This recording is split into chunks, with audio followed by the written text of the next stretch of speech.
ESPN welcomes you to a special presentation of the United Football League.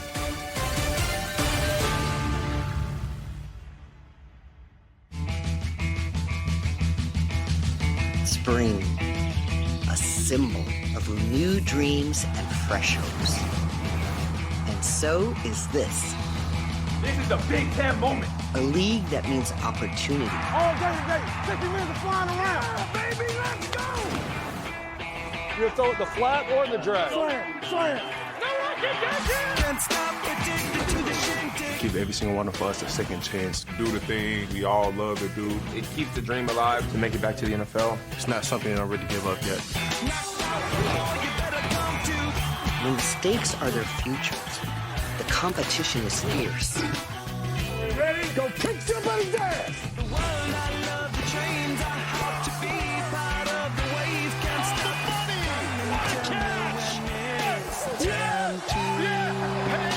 I can't really imagine life without this game. I got something to prove, for sure. So breathe in the spring air and cast your eyes on the UFL.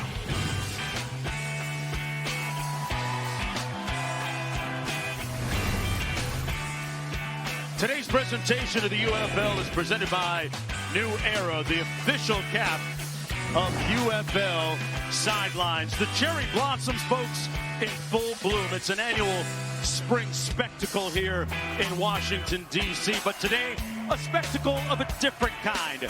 The dynastic, dominant, indomitable defending champs taking on the D.C. Defenders.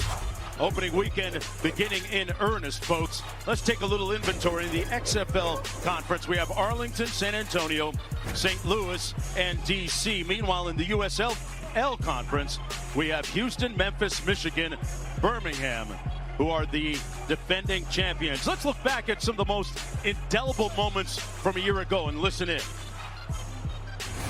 All day, 60 minutes of hell, 60 minutes of flying around. Everything's mic'd up. I'm running it to you right now. Yeah! He checked on man check, so he should be probably throwing inside fade here. Yep, there's the man check right there on the inside fade, and there's a good ball. That's why 12 is 12. So. What a catch! Yeah, come on! Goes to the air on the first play, and connects with David Davis. Bye-bye. I don't think I've ever thrown a touchdown first play of the game. We finally hit that. Best UFL fans in the entire league right here telling me to rip my shirt off right now. Joker. The guys named that one for me. I didn't name it. They named it Widowmaker. Yes! We win! UFL opening weekend beginning in earnest. Let's take a look at some of the news and notes from around the league. They've already played 3 games. The Battlehawks, Renegades, and Panthers all winning in a game you saw just a few moments ago on ESPN. The question begs, who will be standing for that final moment of enshrinement and enthronement when the season ends? As we welcome you into the booth, Mark Jones here at Audi Stadium alongside Roddy Jones, Cole Kublick, and Harry Douglas joining us. We'll hear from them in just a moment. We're glad you decided to tap in, Roddy. The great thing about UFL is that we take you inside the huddle, on the sidelines, onto the player tablets, into the helmets. You see and hear everything. What are you looking forward to? Well, the access, it's a different experience from how you normally watch a football game. And then the second chances, guys looking for their opportunity to get to the next level, to get to the NFL, guys having the opportunity to play professional football for one last time if they're on their way out in their careers. But ultimately, the competition and the talent level has really improved, and that's one of the themes that the coaches were talking about to us this week. And speaking of themes, a recent coaching move as Shannon Harris takes over as the head coach for the D.C. Defenders after Reggie Barlow left for Tennessee State. Harry Douglas is standing by with him right now. Yeah, Coach, you are in a new role, interim head coach, a leader of men. What excites you the most about being in that role? Yeah, you said it best, man. Being a leader, man, get out here and galvanize this group. Get us out here and let us have fun and play around, man. We've been excited for this moment since day one of camp, and we can't wait to get this thing kicked off. Now, it's a beautiful day out here, about 70-something degrees. It's sunny. What was your message to your team before you came out of the locker room? Hey, just come out here and have no regrets. You know, play hard, play fast, play physical, and dominate every play. And the play don't care who make it. So we just ready to come out here this exciting fan group that we have, man, here in D.C. We can't wait to fill the beer snake up. And I put the last cup on the beer snake at the end of the game. Thanks, Coach. Have a good one. Yes, sir. Thanks. Back to you, Mark. Hey, Coach is going to have a little competition putting that last cup on, folks. Believe that. Jordan Ta'umu is back. He threw 15 touchdowns a season ago, Roddy. He can really spin it. He can. He can hurt you with his legs, but really with his arm through the air is where he does most of his damage. Got really banged up a year ago because that offensive line ahead of him was really injured throughout the season. So they're hoping an improved group there can lead back to the form of 2023, where he was the XFL's Offensive Player of the Year, cut down on some of the turnover issues he had a year ago, but they're going to lean on the run game too. Yeah, they're hoping to keep him upright with that improved offensive line. When you talk about dynasties in sport, it's always a very special moment when you have the coming together of a crew that wins and wins and wins, like the Celtics under Bill Russell, 11 titles in 13 years. The Montreal Canadiens from 65 to 79. The New England Patriots, led by Belichick and Brady, two of the best to ever do it. And the New York Yankees, 27 World Series titles in the last 102 years. Now, you may ask, where do the Birmingham Stallions fit? Because they've got it rolling right now. Winners in 22, 23, 24. And according to their head coach, Skip Holtz, he says that they have a better team this year than they did last year. And for more, let's go downstairs to Cole Kublik, who's standing by with their starting quarterback. Well, that's going to be Alex Magoo for the opener this year, back as the Birmingham Stallions starting quarterback. I heard you coming on the field for warm-ups. You said, feels like a great day to go for over 300. How much of that confidence comes from, though, Mom's chicken being delivered to you here today in the stadium for your pregame meal? It's huge. You know, when your body feels right, your mind feels right. When your mind feels right, you can accomplish anything. So looking forward to it today. Thanks, Alex. I appreciate it. All right, Magoo back after spending a little bit of time with the Green Bay Packers. Hey, one of the wonderful things about UFL football is that you can wager on the league in real time. We're going to bring in Aaron Dolan right now. Aaron, tell us what's happening in terms of what the interesting lines, props are, and what the movement has signaled so far. Well, the Stallions opened as a 7-point favorite, and right now on ESPN Bet, we're seeing 85% of the money as well as 72% of the bets coming in on them, which has then pushed this line to -7.5. Now, as for some of the best player props that we're going to be seeing and the most bet on, that's going to go with Magoo. I mean, if you look at his rushing attempts to go over 4.5, that's taking the most amount of money. For him to go over 14.5 completions, we're seeing the most bets there. And then as for some betting trends, the under has been profitable for bettors so far during the UFL season in week 1. 2-1 to the under. The only time we saw an over cash was with 19 seconds left with a field goal. Currently, we're seeing this total at 41.5. And the money, no surprise, is on the over. Hey, what about that? Seems to be a popular one. Well, we are fictionally putting some down ourselves. I got the Ta'umu over on passing yards. Roddy's got Magoo. Cole has Magoo with his rushing yards. He's a very dynamic athlete. Douglas, as Harry has the over. And, well, we got Magoo anytime TD at over 200 or 200 plus. We are underway with the kick. From the 5-yard line, it's Deion Kane, erstwhile of Clemson, and he takes it out to the 32-yard line. Will be 1st and 10 from there for quarterback Alex Magoo. 6'3", 214 pounds. Take over 1st and 10 after that 27-yard kickoff return. Was the 2023 USFL MVP, leading the Stallions to the title.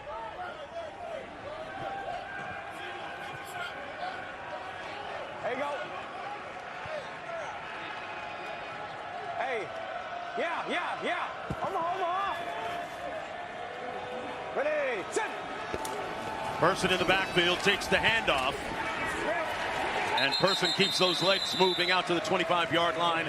Momo Sanogo and Malik Fisher making the tackle on the play for the DC defenders. Let's listen up for the call. Let's go Lou, Hack, Apollo Odd. Here we go. Hey, Lou Hack, Apollo Odd. Ready?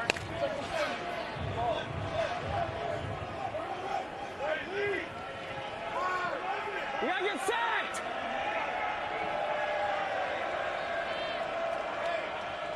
Davis in motion. Yeah. Ready! Little pressure coming off the edge and almost intercepted at the 37-yard line. Wow. Bryce Thompson had a beat on that, Roddy.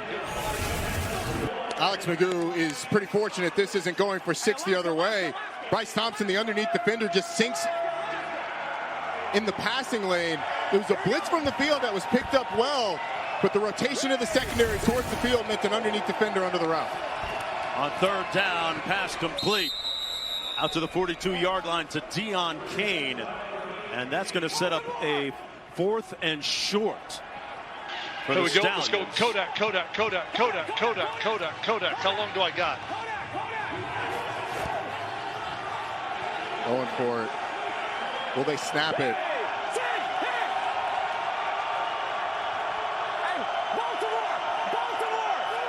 Kane's got one-on-one coverage to the bottom of your screen. They're going to keep it on the ground. Boy, that's going to be close. That's going to be extremely close. Joe Wallace was right there alongside Deontay Anderson to make the hit on Person Jr. Take another look at this. It was a really nice job on the right side of that defensive line by Joe Wallace, shedding the block and getting in there. Defense, first down.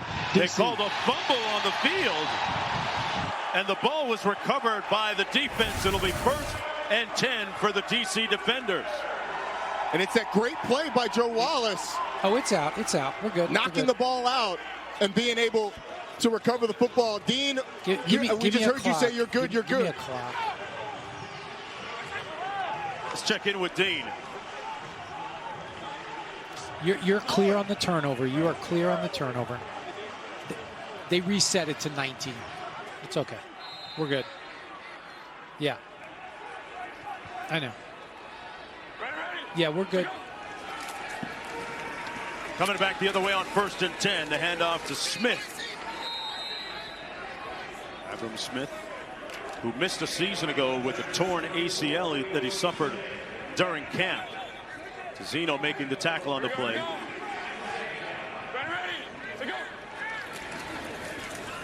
Taumu slings it complete. And a good tackle out on the edge at the 37-yard line by Gilmore. He brought down Ty Scott. 3rd down coming up. There's that screen game, Roddy, that Coach Kai said he wanted to try to work on in the offseason for the defenders' offense. You're exactly right, Cole. It was something that he went back and studied. A little quick bubble screen to the receiver, gets him in a 3rd and manageable. Taumu complete on the slant, and a 1st down for the defenders down to the 21. Ty Scott with the grab. Pick up a 14. It's a really nice job of Ty Scott going up, bringing that in. A good read by Jordan Ta'amu. Just a 2-man route concept, and he delivers. Easy. Come here, Ben. Hey, lady. Hey. This is that tempo that Coach Kais talked about to limit the pass rush. They're going to hand it off and keep it on the ground, Harry. That time, Smith picks up a couple of yards. Of course, they revamped that offensive line. Hey, twins right open. Lasso. Twins right open, lasso.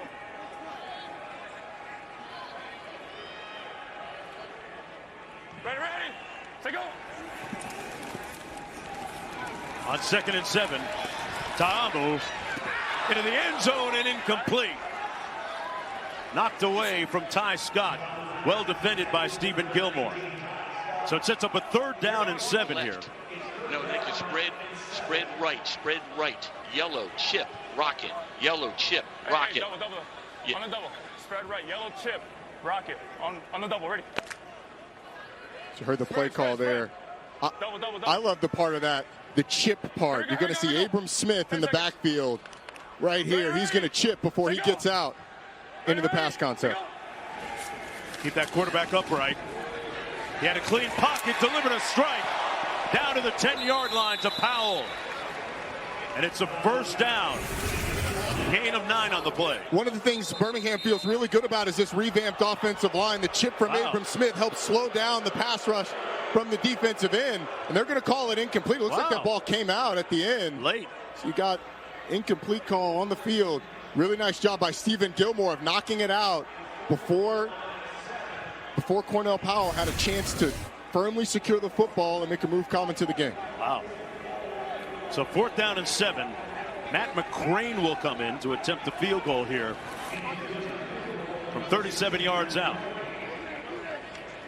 McCrane was 16-20 a season ago.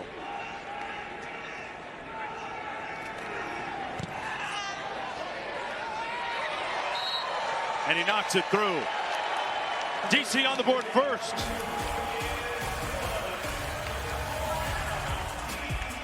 We're going to take a short break. Be right back after this.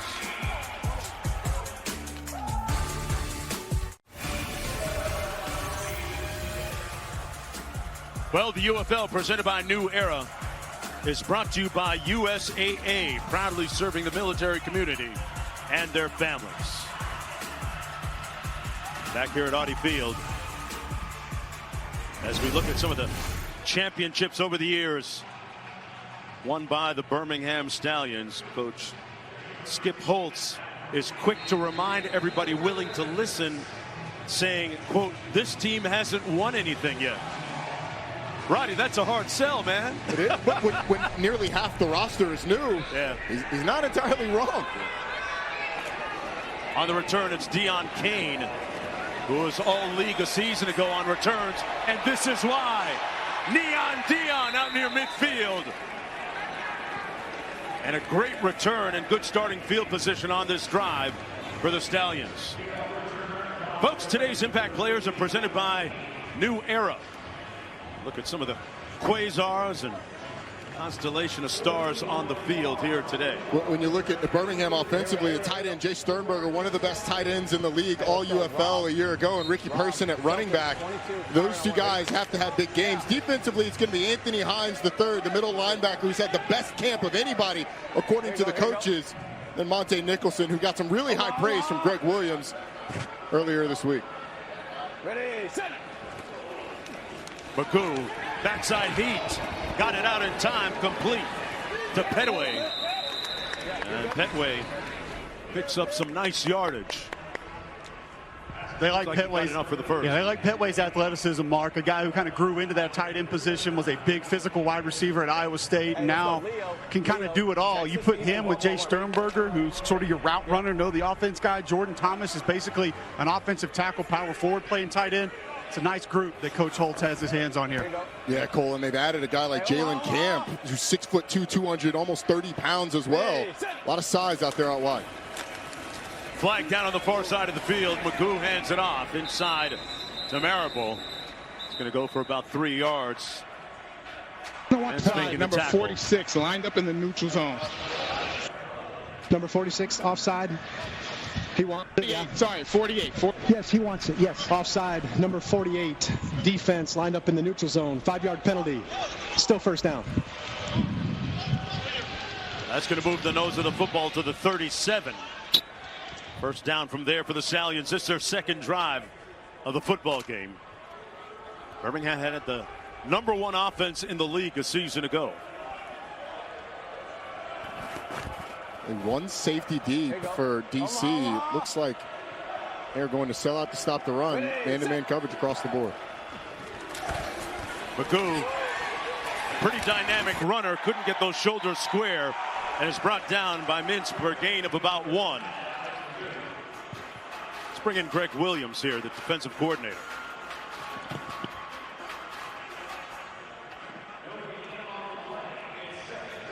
Talk about somebody that likes to heat them up, right? Yeah. the one thing that you don't need a PhD in football to know about Greg Williams, he's going to blitz. Seems like right now a lot of bodies around the line of scrimmage. Just that one safety back deep. Everybody else within 4 yards of the ball of the line of scrimmage.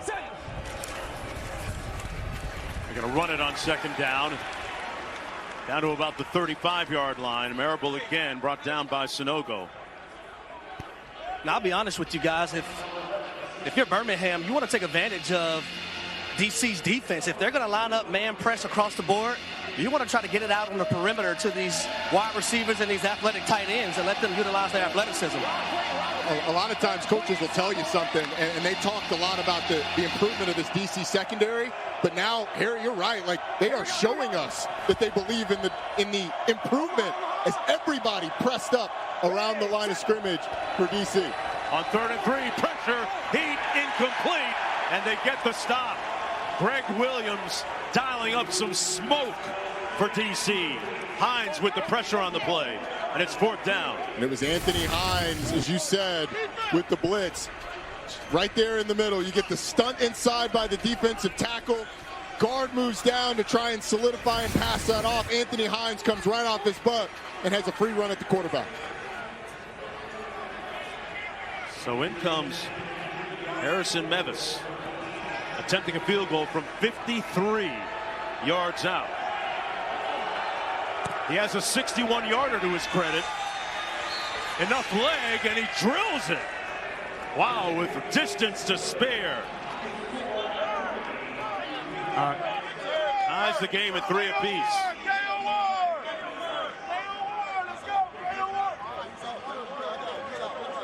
So Birmingham finally gets on the board after being stopped on 4th down in their previous series. Got it, good. Let's go downstairs. I'm with defensive coordinator Greg Williams. Seems like you're heating them up, sending the blitz, something that you're accustomed to doing. You know what? I'm trying to stay patient. Okay, I'm trying not to do it all the time. But no, these guys can do it, and these guys have a good understanding. Our linebackers can pass rush. Our DBs can pass rush too. But, you know, we're mixing things up, and we're playing to our players' ability, not what I like to call. And they've done a good job so far. Sounds good, Coach. You betcha.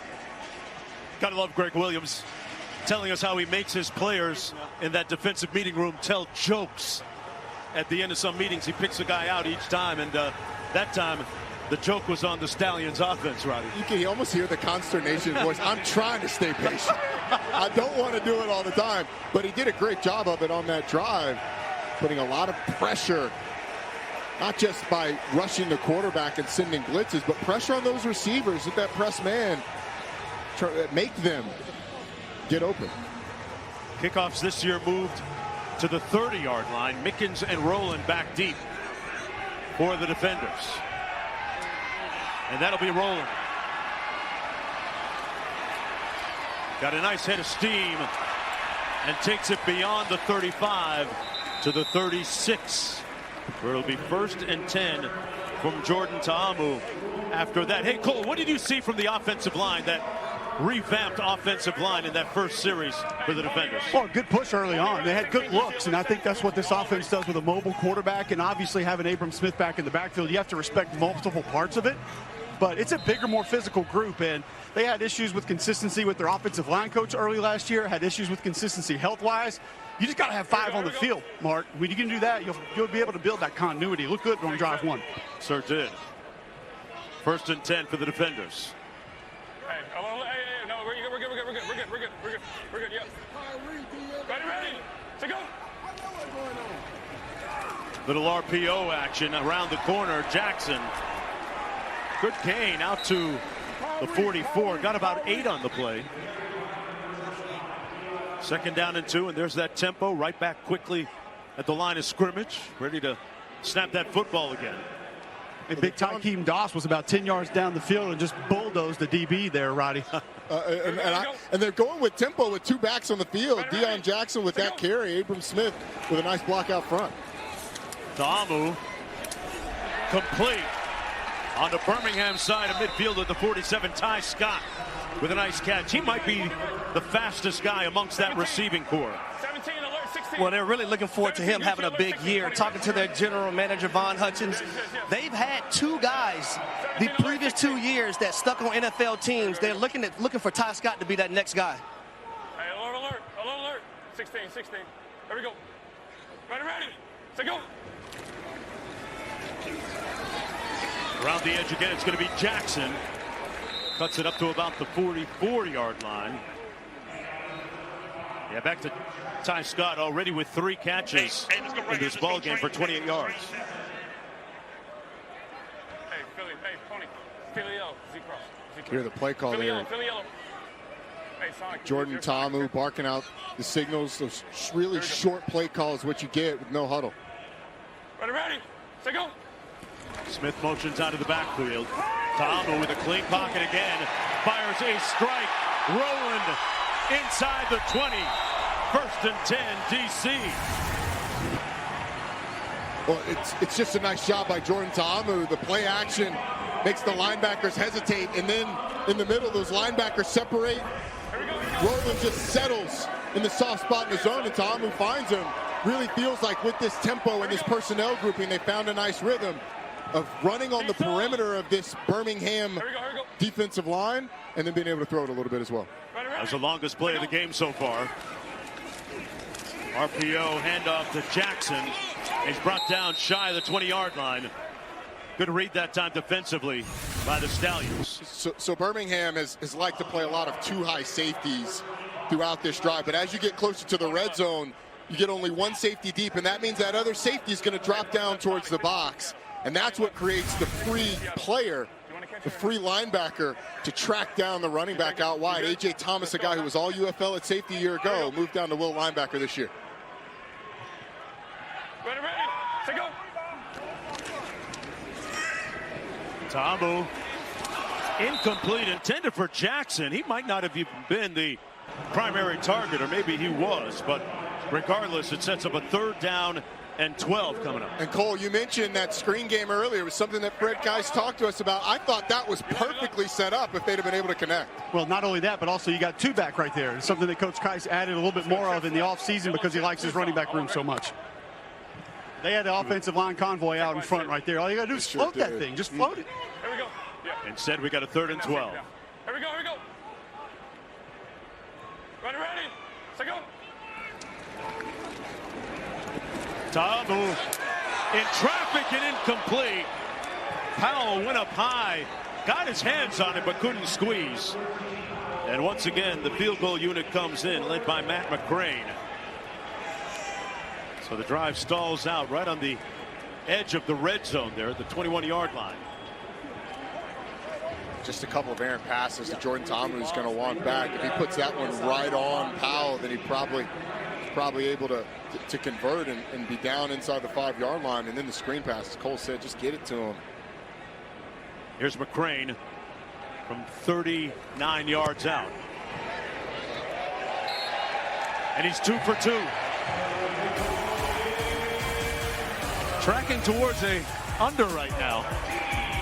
9 points on the board when we come back to DC.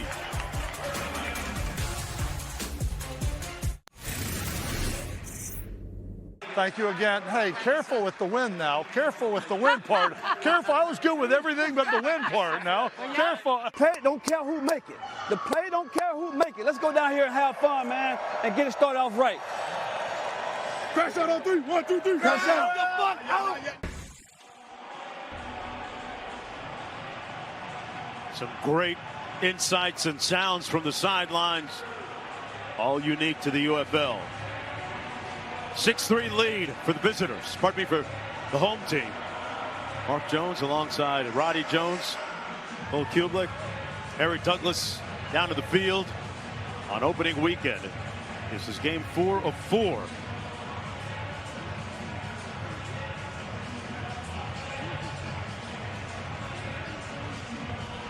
Kickoffs once again move back to the 30 this year, and touchbacks this year will come out to the 35-yard line. There's a look at the landing zone for the kickoffs.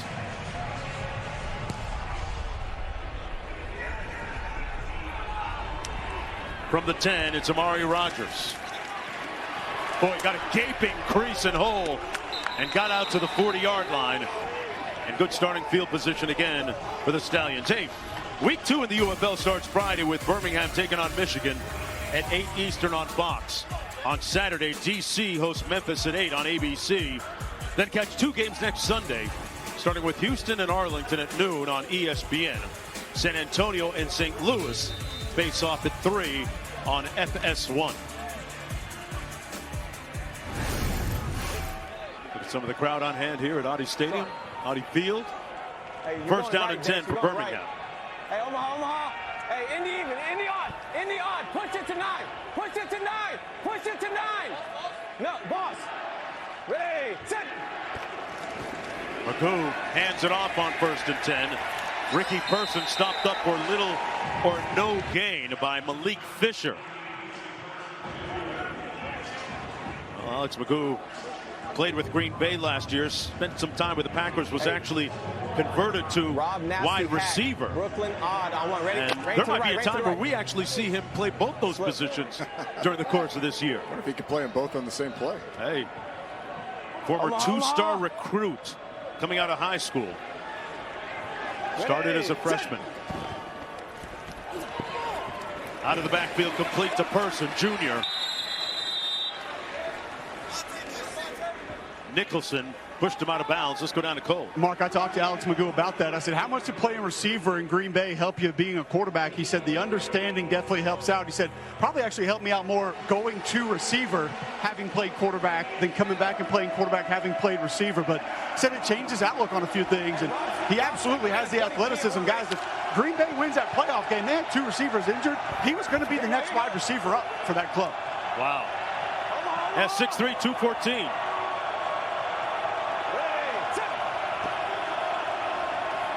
Third and 6, and this is where he can burn you with his legs. He slides in safely at the 42-yard line to move the chains, but hold on, there's a flag.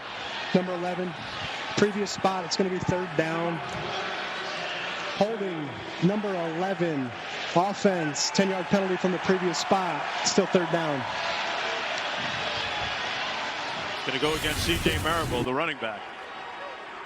Marable's there on the right side of the screen. Just has that blitzing safety and does get him hooked. Wow, unnecessary. Anderson. Yeah, look, I defend my running back brethren. I knew you would. It wasn't that much. Alex Magoo was already passed. Roddy, you got to get your hands inside, buddy. Thanks, Rob. Thanks, Harry. You defend the receivers, Harry. I'll defend the running backs. Let's go to our wide receiver for more on blocking.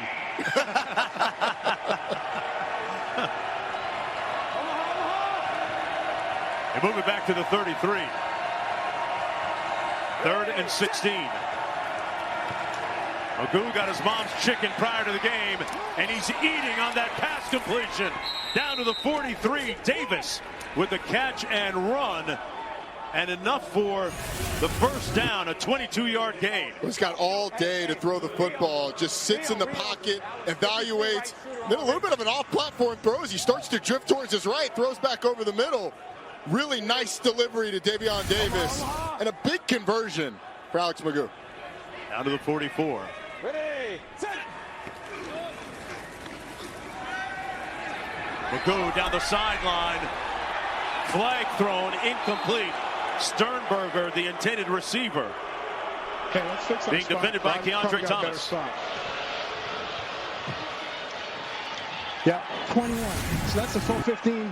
Full 15. Yeah, number 21 defense. Yes. Pass interference. Number 21 defense. 15-yard penalty. Automatic 1st down.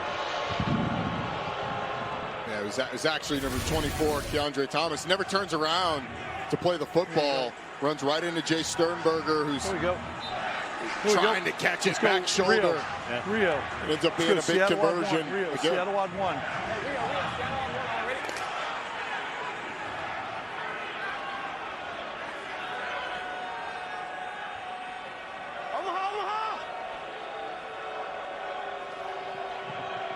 Ready, set. On the run. Big hit. Got to keep your head about you. And somebody did on a nice tackle. It looked like it was Deontay Anderson. Lost his hat, hitting Person. He got all of Ricky Person's 225 pounds coming downhill. That was person to person, face to face. That's why they tell you, buckle up your chin strap when you come down and try and tackle these running backs. 1st and 10. They go empty. 5 receivers for Magoo. Completes it. Down to the 12-yard line was Davis. And this offense has a lot of rhythm. Cole, what do you make of the Birmingham offensive line so far? Well, it was an excellent job by Cole Snyder, the center, on that Ricky Person run where he dislodged the helmet of a DC defender. But it's just that rhythm that Coach talked about. One guy not doing their job. Pick up the ball, throw it to first base. Keep it simple. Magoo is 5 of 7 for 49 yards and threatening right now in the green zone. Green is money, folks, not red. Back after this. Hey, if we're trying to go fast, we gotta hold the subs. We gotta hold the subs if we're going fast. I know. Yeah, because they keep.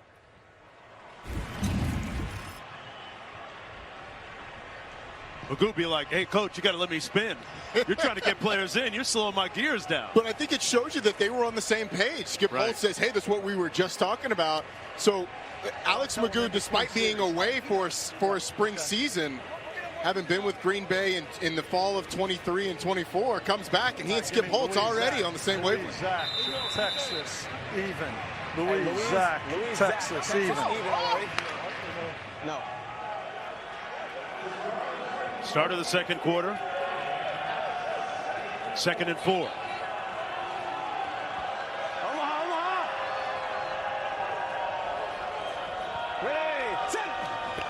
Williams in motion. On the counter, they keep it on the ground. Marable brought down by Keandre Thomas. For those key defenders in the secondary. Sets up a 3rd down and short coming up. Or not so sharp. Let's go to Cole. Ricky Person, you dislodged the defender's helmet a minute ago. Where does the anger come from that you run with? I mean, I'm just playing the game with passion. It just comes to playing with passion behind my pads, man. Not allowing the first guy to take me down on contact. That's what I take pride in. Thank you. Yep. Violence is not optional. That's what coach said. Got man coverage across the board, y'all. Here we go. Out of the backfield, complete. Marable with the first down and then some. Touchdowns, Stallions.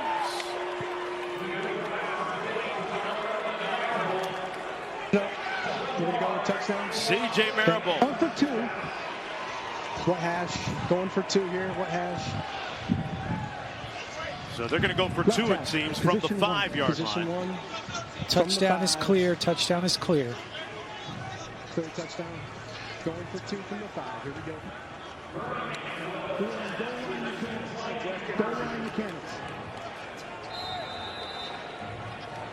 Touchdown was confirmed.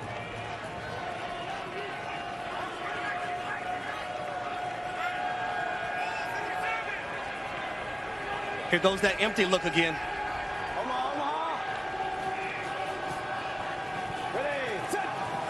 Davis in motion. Magoo under heat. Got it off anyway, and they get the 2-pointer. Marlon Williams in the end zone.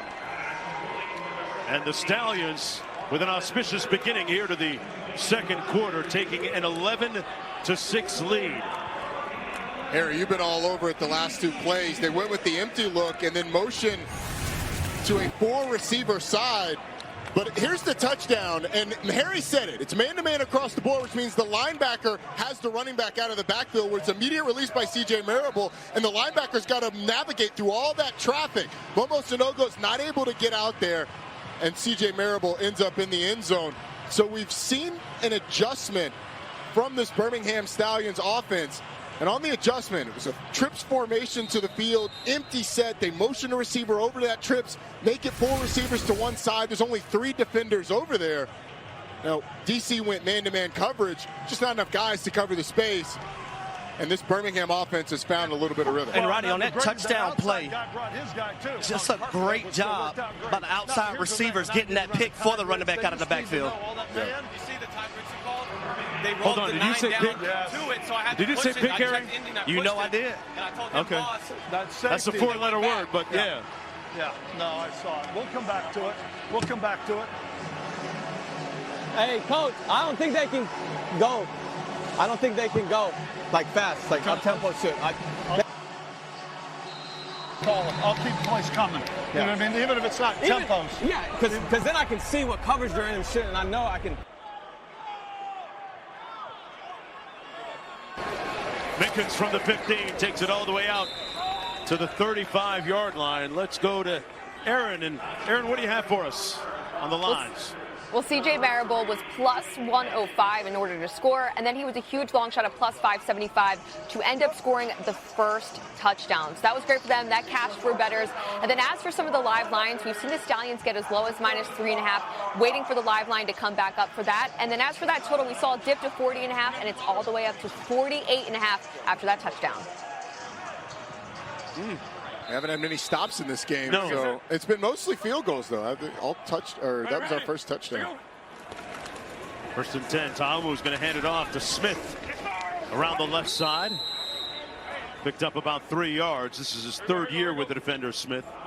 Tore his ACL in camp a season ago. Tate Crowder making the tackle. And I feel like this is a very important drive for the DC defenders right now. The momentum is on the Birmingham side after going down and scoring that touchdown, guys. I agree, Harry. Ready. Say go. Ta'amu on the out and up. Nobody home. There's a flag down. And we might have some defensive pass interference here as Ty Scott was trying to get open on the out and up. Number 36. 36, we got spot here on this one. Number 36. Defense. Ball replaced at the spot of the foul, automatic. First down. Madre Harper with the infraction. 1st and 10 on Birmingham side of midfield at the 48. These two teams, remember, last year played a very close game, went down to the last quarter before the Stallions kicked a couple field goals to win. 2-9.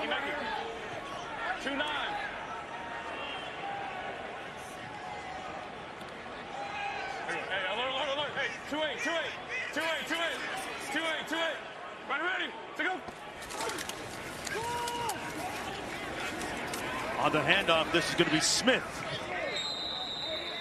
Brought down just shy of the 45 at the 46 by Winfrey. This is the awesome part of the access that you get. Jordan Ta'amu at the line of scrimmage flips the run from the left side to the right side. An extra safety down on the box was to the field, so they flip it and run towards the boundary. Not a big gain there, but it kind of shows you the mind of a quarterback at the line of scrimmage. Ready. To go.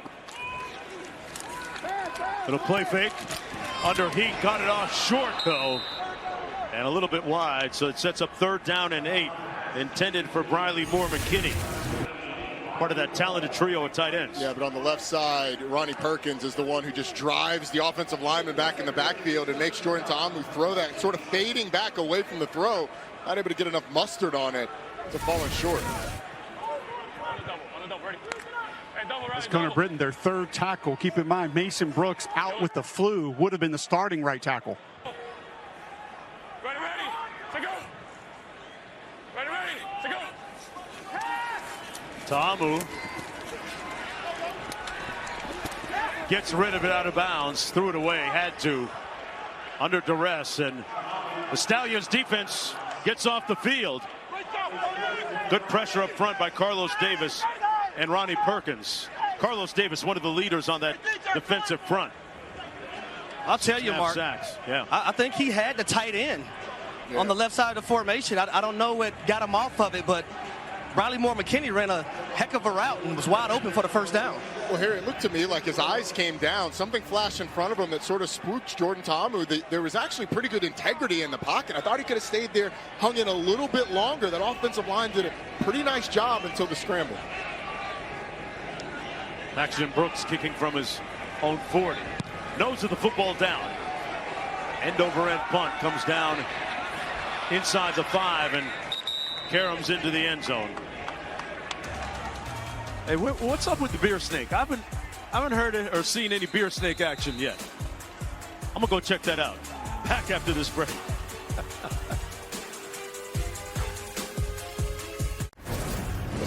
Welcome back, everyone, to Audi Field, and the defenders taking on the Stallions. I propose that every football stadium in America have a beer snake. Oh, yeah. Look at the actuals and factuals on this, guys. 25 rows, 50-foot snake at 2 cups per inch. And our wonderful research department, Richard tells me that the record is 1,240 cups. Wow. I want to know who counted that. And folks, we're going to have a all-natural sound drive for you here. 1st and 10 for the Stallions. Ready, set.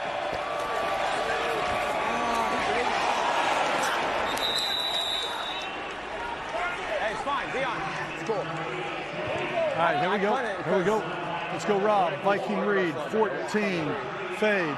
Rob, Viking Reed, 14, fade. Viking Reed, 14 fade on, ready?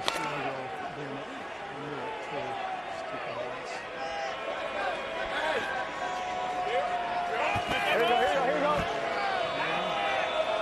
Omaha, Omaha.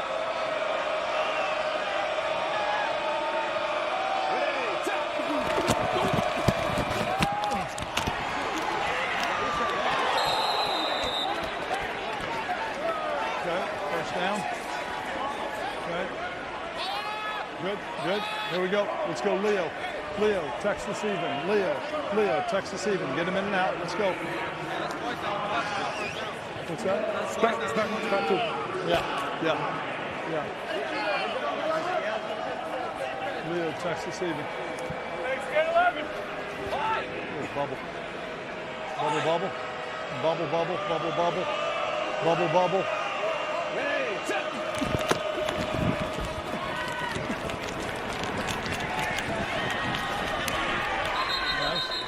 Nice.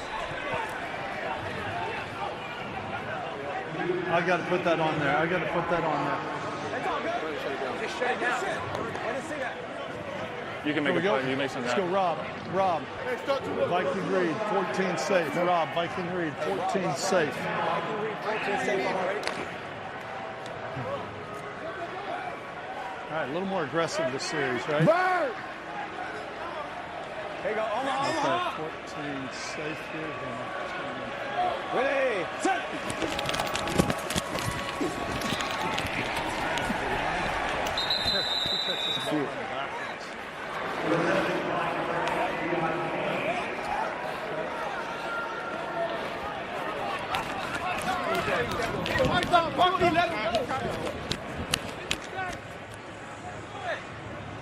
Here we go. T-Bone. Here we go. Big Bills, 48 trail. Big Bills, 48 trail. Big Bills, 48 trail. Give yourself time on the line. Big Bills, 48 trail. I'm ready. Gotcha.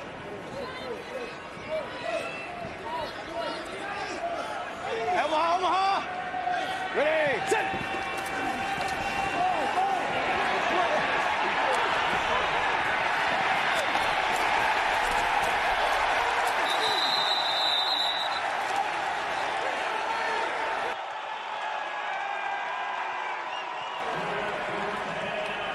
Alex Magoo taking various hits.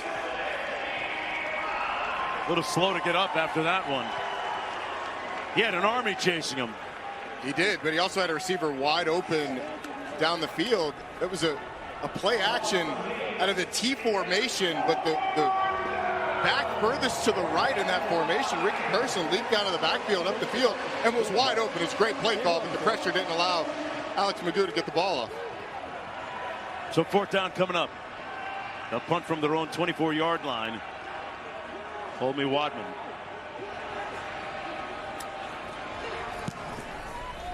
Wow, he booms one. All the way into the end zone. They got a flag down on the field, so hold on. 15 Wadman, flag on the play. Tack it on, timeout. Number 87. Yes, Rod, 87. Rod, 80, yes, sir. 87. Yeah. Eagles formation. Number 87. Kicking team. 5-yard penalty will be added to the end of the kick. First down. Timeout. Got a timeout on the field after that 61-yard punt.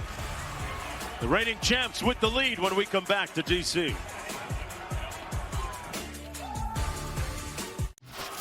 That DC Defenders defense doing a nice job on that previous series, getting the sack on Magoo, the first one of the ball game.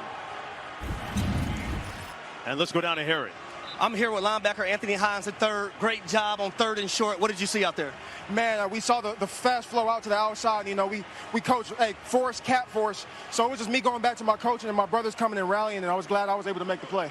Your defense right now is doing a pretty good job holding this team that basically was prolific last year in the UFL. How do you like how you guys are playing as a unit? Hey, man, it's all about consistency. You know, we're always on to the next play. So, hey, we're just looking to keep this thing going and, you know, continue to stop them. All right, thank you. For sure, thank you. All right, right now it's up to Jordan Ta'amu and the offense. They spoke to Ta'amu last year during his exit meeting about being a more vocal leader.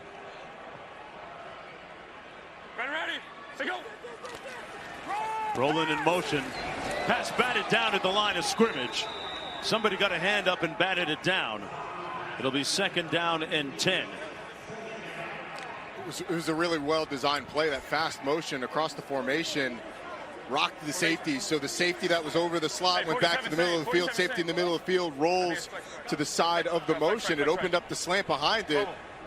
Well done job by this defensive line knocking the ball down. Ta'amu was missed on his last 5 passes. They're going to hand it off this time to Jackson. Between the tackles, tough sledding there. He's down to the 33. Tate Crowder came in to finish him off. And it'll be 3rd down coming up. Under 7.5 minutes to go in the first half. Wait. Spread right. 51 Hyatt. Spread right. 51 Hyatt. 51 Hyatt. Hyatt. Spread. It's coming to you. 10-10. Get up there. Ready. Say go. Over the middle, complete and caught. Enough for the first down to the 45. Powell.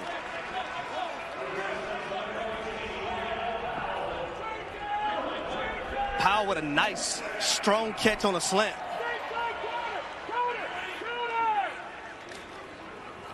Playing the tempo game up to the line of scrimmage quickly. Snap it, hand it off to Jackson. Rinse and repeat down to the 49.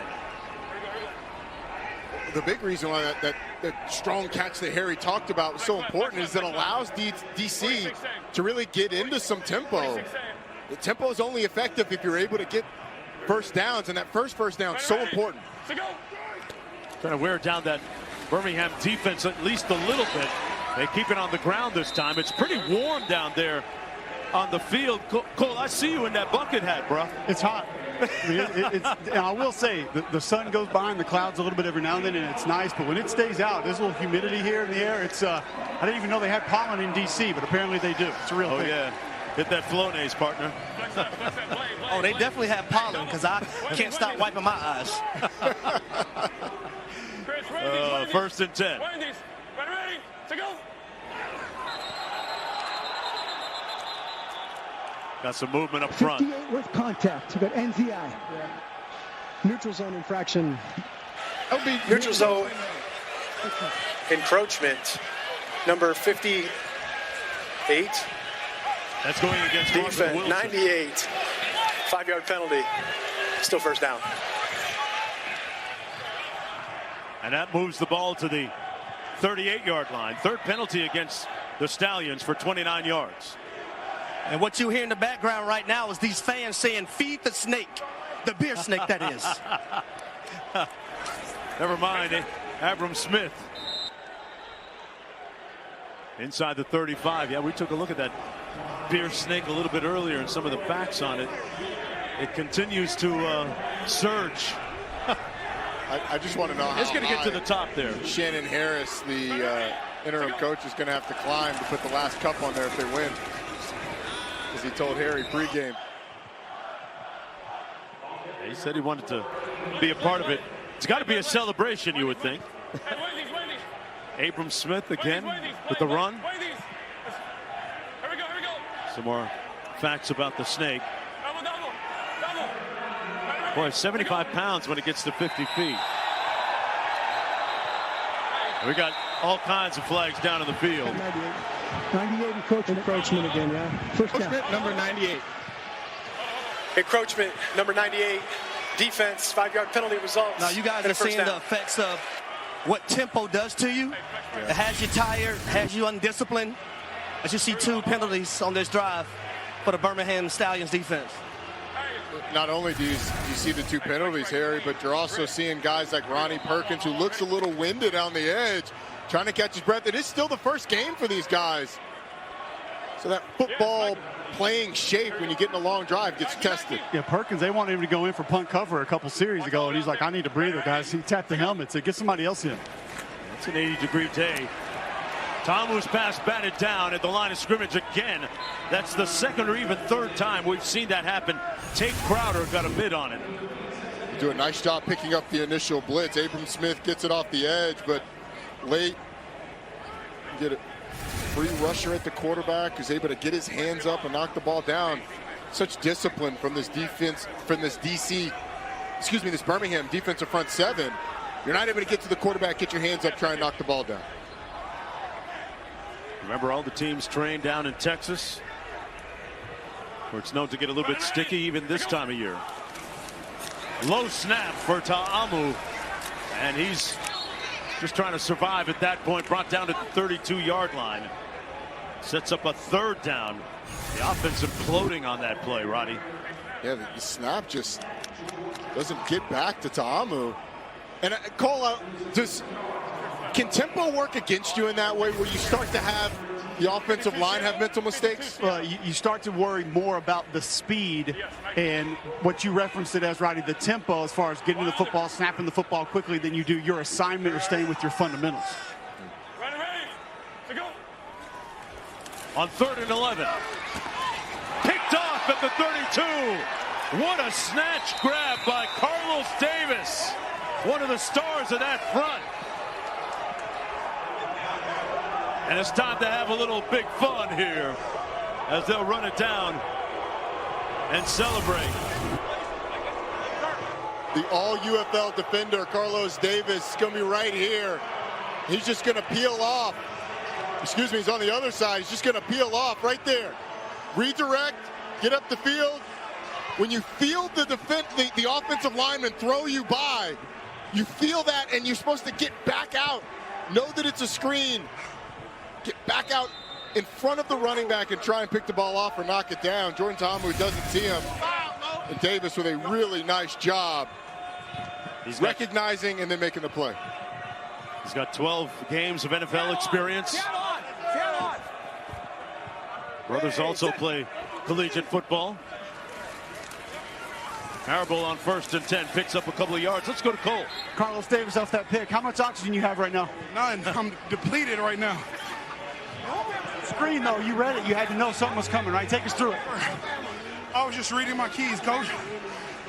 They let me go, and usually that means something's up, so I just retraced. I slipped a little bit, but caught myself and just made a play. There's been some frustration with snap count, different thing with you guys up front. What's happening with that? The center's a palm snapper, so that's a little weird. He's holding the ball like this. The sack by number 1, Thompson. Rocking it? He's rocking it a little bit. We just got to get him, you know. We like to cheat, us offensive linemen. I know. You get every advantage you can get. Face mask, but appreciate you, buddy. No problem. Thank you. 15-yard penalty automatic. Got a penalty down on the field. Hey, Cole, I'd love to hear you explain what a palm snapper is. That sounds like it's a little bit different from the conventional norm. Absolutely. Yes or no? I want to take you guys through it here in just a second. Hold on. Yeah. Thanks. Bryce Thompson, meanwhile, with a face mask when he had McGoo pretty much sacked. Look at this. Bad timing. He had him. Yeah, he did. And it's just unfortunate the way McGoo kind of bends to try and get out of it. The hand gets caught. Ends up costing him 15. Hey, Omaha. 2:37 to go in the first half. The reigning champs with the lead. McGoo steps up, going to take off. Wow, he took a hit. He took a big one earlier too, but bounces back up. Good hit by DeAndre Thomas here. It's a good job of climbing the pocket and getting out. But Alex McGoo, a guy who's got, as you said, he was a receiver at one point in time with the Green Bay Packers. He's got that mentality of, I'm not sliding, I'm taking these hits. It's one that you don't love to see from your quarterback. Yeah. We have hit the 2-minute warning. Birmingham up by 5 when we come back.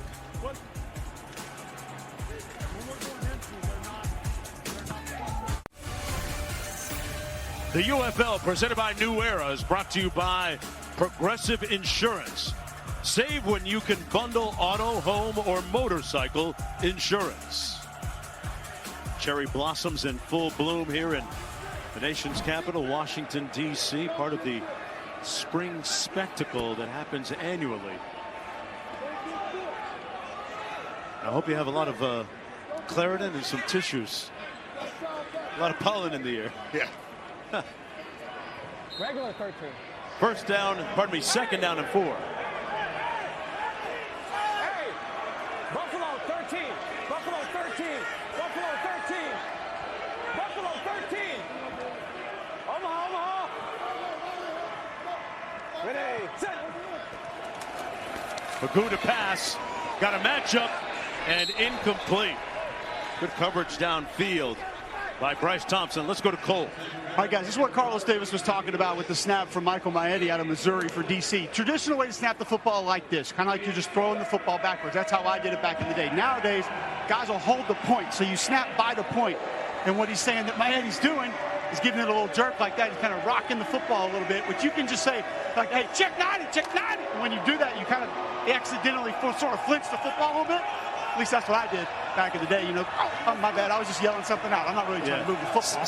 Sounds like some gamesmanship. Yeah, you take everything you can.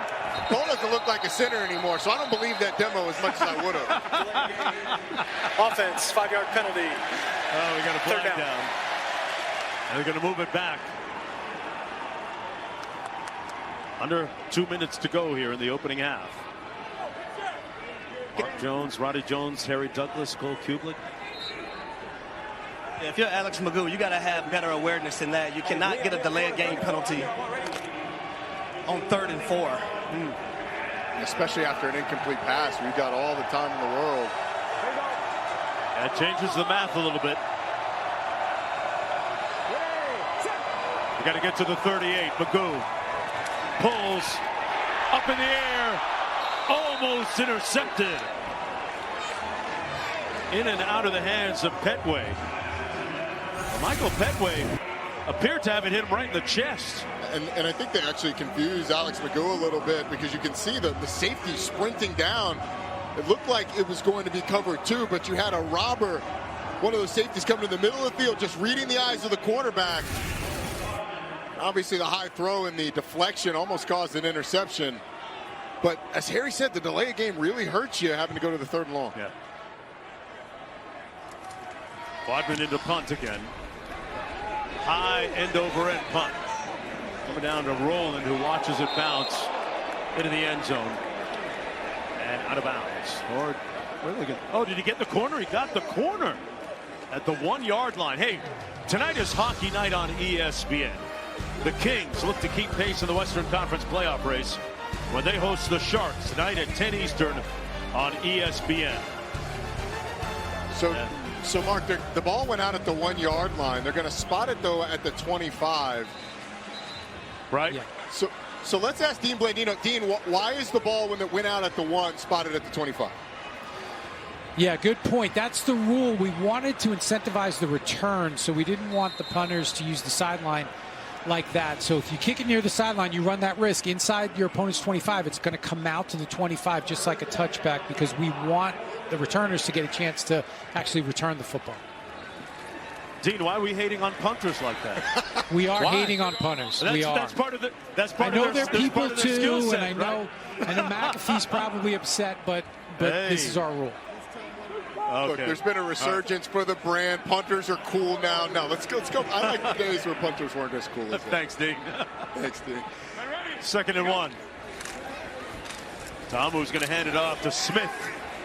Hey, listen, guys, the UFL knows what gets the people going. There you go. To hell with McAfee. It's not kicking. We want returns and return yards and taking it out at the 30-yard line. We got a timeout called by Birmingham on a 3rd and 2 coming up. That's their first one used. You know, one thing we haven't seen as we listen into Coach first. Chris. Yeah. Huh? Hey. Yeah. We had an opportunity for it. Yeah. One's playing way off. Hey, go to X. Go to X. Right. Hey, it's going to be 12 persons, a bunch left tight, 46, X River. Bunch left tight, 46, X River. 12. Bunch left tight, 46, X River. Hey, Ty, come on inside. Ty, here. 46, X River. Hurry up. Yeah, 10. Yeah, no, I love the call.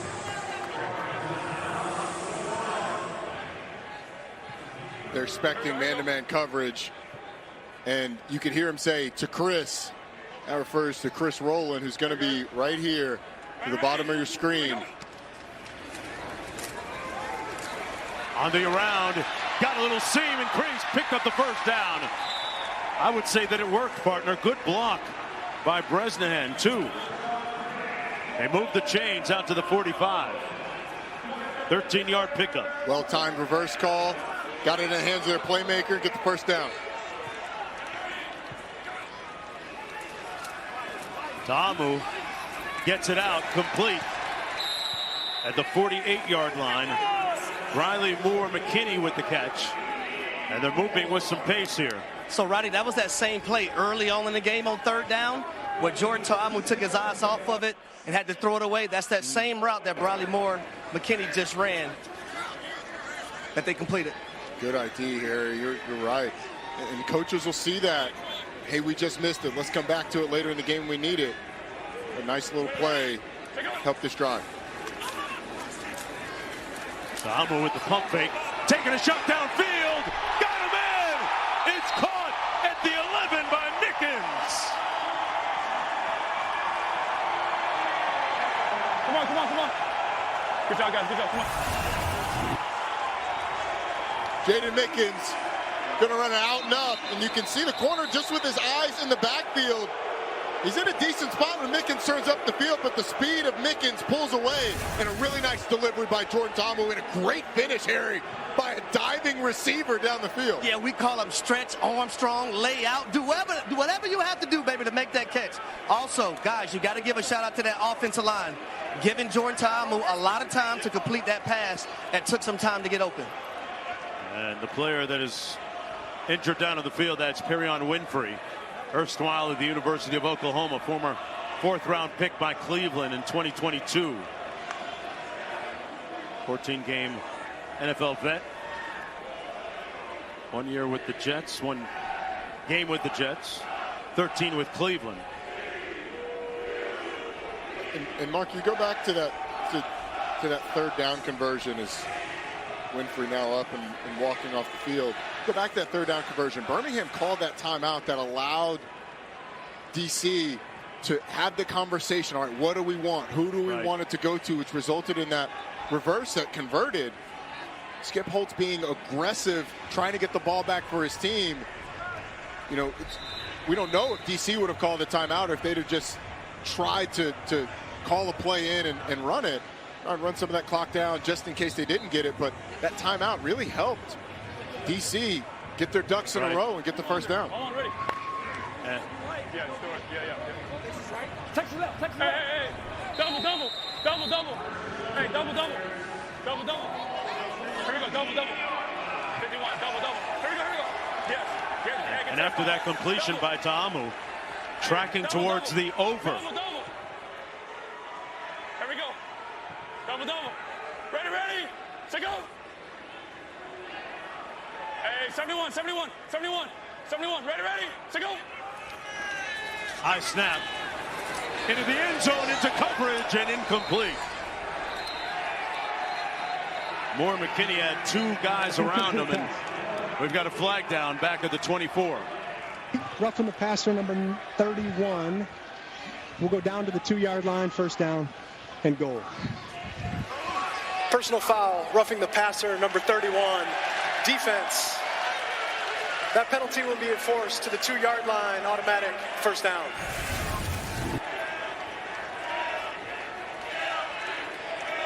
One more look at it. Ball clearly gone. It's the responsibility of the defender to know that the ball's gone. They're allowed to hit the quarterback as long as it's not excessive. If it's within one step, that was a couple steps and a tee off by Kavaya Ticino. So the nose of the football all the way down to the 2-yard line now. You have an extra offensive lineman in the game right now for the DC defender, Jahari Branch. Pretty sure this probably is going to be a run play, guys. Yeah, Trey Berry, the normal long snapper, in there as well, number 80. And you had a new quarterback as well. Yes, Diallo coming in, takes a snap, keeps it, and nowhere to go up the middle. That porous Defense on the drive so far, not so much. Marvin Wilson made the tackle. Mark, there might not be a lot of people that know who Mike Diallo is, but when you get a Tim Tebow comp from the offensive coordinator, your eyes open up pretty quick. What about that? Yeah. Very favorable comparison. Now Ta'amu comes back into the ball game, guys. We got a timeout. You got to go straight to him. Yep. Yeah. 22 only, please give me the ball. And one-on-one? Okay. Yeah, I like that too. Hey, Trey! That's what Trey, right? Trey, hey, heavy. Heavy right hack, yellow, wide mesh. Now go in the gun. Heavy right hack, Yellow, wide mesh. Heavy, 13 personnel, 13. Heavy right hack. Heavy right hack, Yellow, wide mesh. Mikey, yeah. They want double? Hey, double. Hey, Harry Powell just has to get the ball. How many times does that happen down here? Double, let's go. You ever do that? Say it again for me, Mark. Powell just asked coach for the ball. Asked to get it on this play. If a player asks me, I'm giving it to him. Okay. Let's see. You're going to get a pass play. It's going to be a mesh concept, a couple of crossers over the middle. Ta'amu into the end zone. Incomplete. And no flag on the play. Intended for Ty Scott. He didn't go to Powell. Mario Goodrich.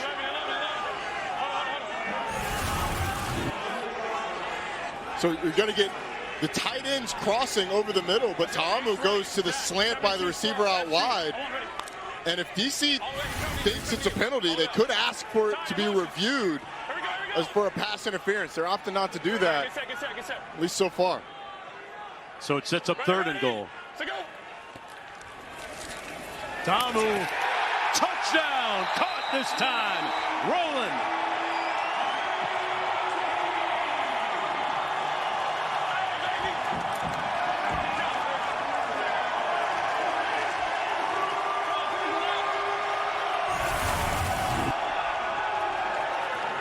Just pretty simple pitch and catch. Inside leverage from the defender. Man-to-man coverage. You clear out the outside, give Chris Rowland room to work. He wins the route. The delivery's there. And DC takes the lead. This point after attempt is brought to you by Ortho Home Defense. They're going to go for 2 from the 5. Remember, part of the rule states you can go for 3 from the 10 or 1 from the 2.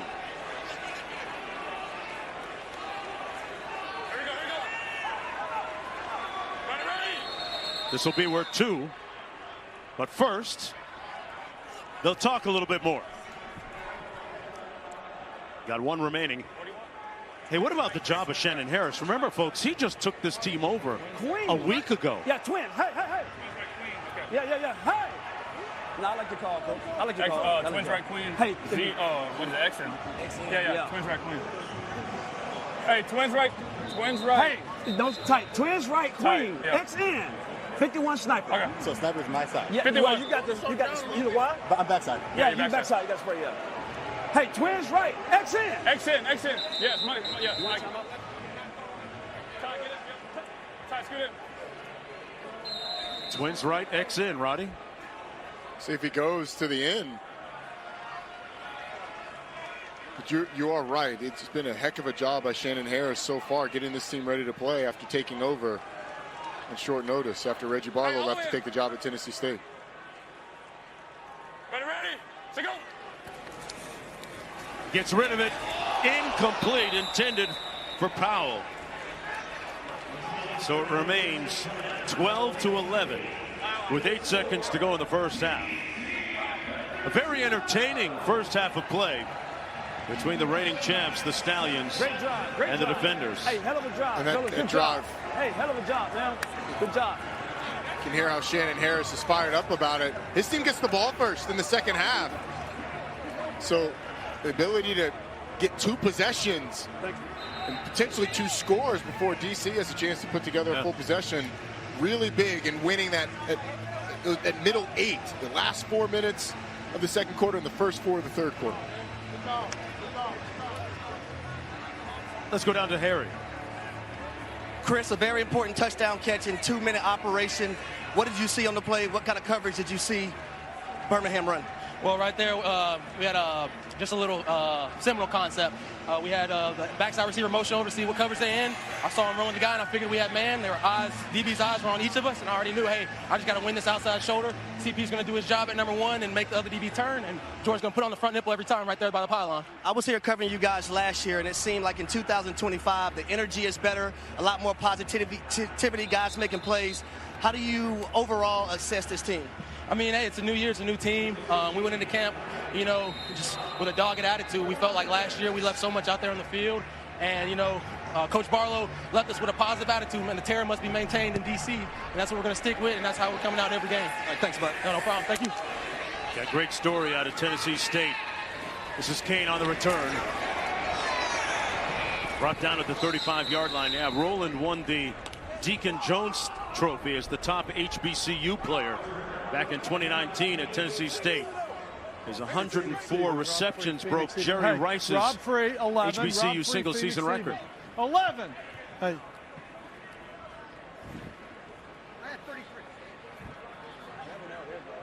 Rob Free, Phoenix even. Who are we missing? Who? Play call from Skip Holtz. We need a receiver! He's going to run the football is my assumption, but with 1 second left. We need a receiver. Play clock hasn't started, so they had plenty of time to figure out who was supposed to be in. Jordan Thomas finally running onto the field, number 81. Rain. Hey! Person in the backfield. Omaha. Ready, set. He motions out. Pagoo comes back to the other way and finds Camp. And there's a flag down on the far side of the field.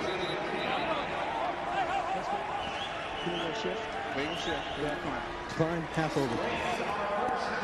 To a close. Offense penalties decline as the end of the second quarter. So the DC defenders try to avenge and atone for the loss a season ago against Birmingham. One more look at that last touchdown by DC. DC, folks, if you don't already know, stands for Direct Connection.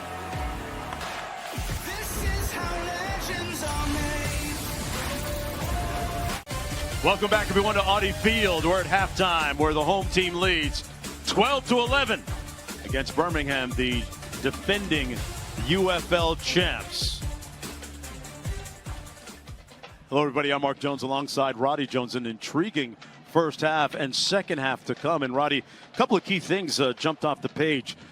The home team, DC, didn't give up any sacks, and Jordan Ta'amu really kind of prospered as a result. He really did, and he settled in over the course of that half. You mentioned that offensive line, that they were really excited about being retooled and healthy coming into this year. They've done a really nice job against a Birmingham Stallions front. It's supposed to be one of the best in the league, but that last drive, putting them ahead when they get the ball first in the second half, could be huge, going 2 for 1 before Birmingham, has a chance to respond. Yeah, Ta'amu has thrown for 119 yards, fueling the energy around the fans with the legendary beer snake here at Audi Field. Let's take a closer look at that.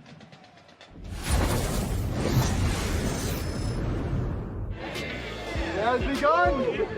I'll start right when I get into the stadium, about an hour before kickoff. I am holding that thing until about 2 minutes before the game ends. Evan at the bottom has to be pushing up on the snake, and then you got the people at the top. We got cups, settle off on the hop, here we go. We have the DC conductors. Cups, here we go, boom. Boom, what we got? Boom, boom, boom, boom, boom, there we go. They're up and down the stands collecting cups to add to the beer snakes. There we go, appreciate it. Perfect cup, the 24-ounce beer. We do have a lot of people who will try and put their smaller cups in there. Can't do the little ones. Unfortunately, this is the one situation, size matters. Not the little ones. I'm sorry. Yeah, that's big. I'm gonna go connect it right now. It might be dumb guy Tetris, but these folks are organized. And like few other fan bases, they actually got the team on board. Eventually. We had a beer snake going, and Audi Field Security went ahead and dismantled the beer snake. They have a tradition here amongst Defenders fans. They make a beer cup snake out of their empty beer cups, and the stadium security took it away from them. And at the time, you could get a vodka lemonade in a smaller cup, and those vodka lemonades had lemons in it. So now the fans are revolting. Let's just say those lemons ended up on the field. The fans are throwing lemons. Yep. The referees are clearing the players off the field for player safety. Our fans in D.C. were adamant about expressing themselves this way. We want to highlight them. We want to highlight their creativity. I mean, you do not turn away that beer snake. So, like our founding fathers, the fans and the team worked together to come up with some rules. First and foremost, drink responsibly. We don't want to have to get escorted out of the game. Number two, don't throw the cups. You have to get everything together, stack it up, add it in. The biggest rule at the end is that it all has to come down into the recycle bins before the end of the game. Say from the bottom to the top. This thing goes 40 rows up and it goes across the top of the stadium. So it's got to be at least 5,000 cups. Price of beer these days, it's got to be $75,000, $100,000 to build this thing. What the f? $100,000? But you know what? I think everyone wins here. The fans got their beer, the team got its cash, and everyone gets to snake. I mean, there's thousands of people just with one goal, and everybody's on the same team. Nobody's against it. Everybody's working together, and you're all best friends for that 3 hours.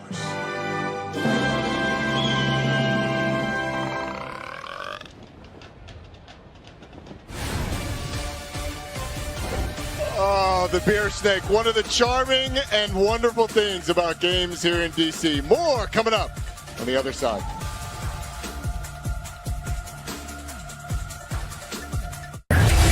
More action. More unforgettable.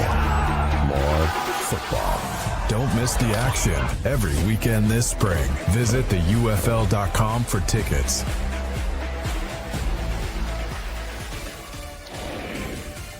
This presentation of the UFL is presented by New Era, the official cap of UFL sidelines here at Audi Field as we get ready for the third quarter play. Mark Jones, Roddy Jones, Harry Douglas down to the field with Cole Kublik. We're going to bring in Aaron Dolan one more time. And Aaron, what do you have for us in terms of the movement out there?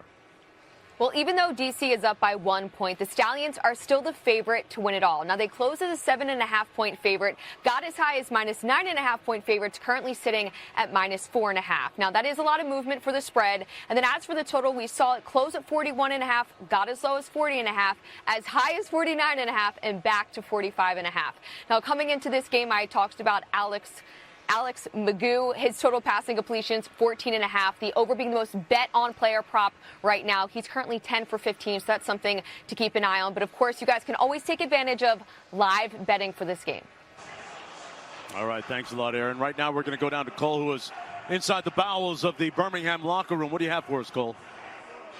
Birmingham linebacker Tay Crowder, you've deflected, I think, 2, maybe even 3 passes. I know the RPO game was something you guys had to focus on. Why have you been able to knock so many down? Just in practice, who's talked about it. We got to make sure we, lock in on the plays that we went over, and they came out and did exactly what we went over. So, appreciate you. Yep, thank you. And Birmingham had the #1 offense in the league a season ago, and here's our game flow brought to you by Progressive. Magoo getting ready for the start of the second half. And some of the cogent numbers so far on the afternoon and highlights. And it's really been about Jordan Ta'amu settling down. He's done a really nice job of seeing when it's man coverage, seeing when it's zone, being able to deliver the football. This is probably the most beautiful throw of the day. Down the sideline to a diving Jaden Mickens. And then the touchdown to Chris Rowland. Man-to-man coverage. Sees it, delivers it. Jordan Ta'amu has done a really nice job behind that offensive line that's been retooled, but this defense has done a fantastic job as well. Only 104 yards in the first half for the Birmingham Stallions. That DC defenders defense much improved. Yeah, look at today's progressive first half stats. Those are the numbers that really jump off the page at you, especially the 163 yards, 119 of those passing by Ta'amu, who, by the way, has not been sacked once. They didn't say that enough a season ago. That revamped offensive line is really holding up well as we get ready to start the third quarter play. We're going to go downstairs to Harry Douglas, who is inside the defenders' locker room. Yeah, guys, Coach Shannon Harris talked about basically offensively finishing drives with touchdowns and not field goals. And also, he wants to up the tempo a little bit more offensively because he sees that the Birmingham Stallions defense, they are leaning on tapping out. Now, on the defense side of the ball, Coach Greg Williams talked about takeaways. They had opportunities in that first half to intercept the football. They missed 2 of them, but that's what he preached in the locker room. All right, thanks a lot, Harry. Let's go back to Cole for more. I got kicker Harrison Mevis here getting set to kick off. You've never done this before this game. There's not going to be anybody around you from a coverage perspective. How does that change your process? Yeah, no, realistically, you have done it before. It's just physically everyone's down there on the field. It's more so just trying to find that same ball that you're going to hit on a normal kickoff and place it. Thank you. Yep, thank you. All right, you heard the strategy. Great job, guys, on the field. Cole and Harry getting it inside the huddles and inside the helmets and the minds of the players on the field. One of the wonderfully unique features here of the UFL. Defenders will have the football first with the lead. Rowland. And brought down shy of the 25-yard line at about the 23. It'll be 1st and 10 from there.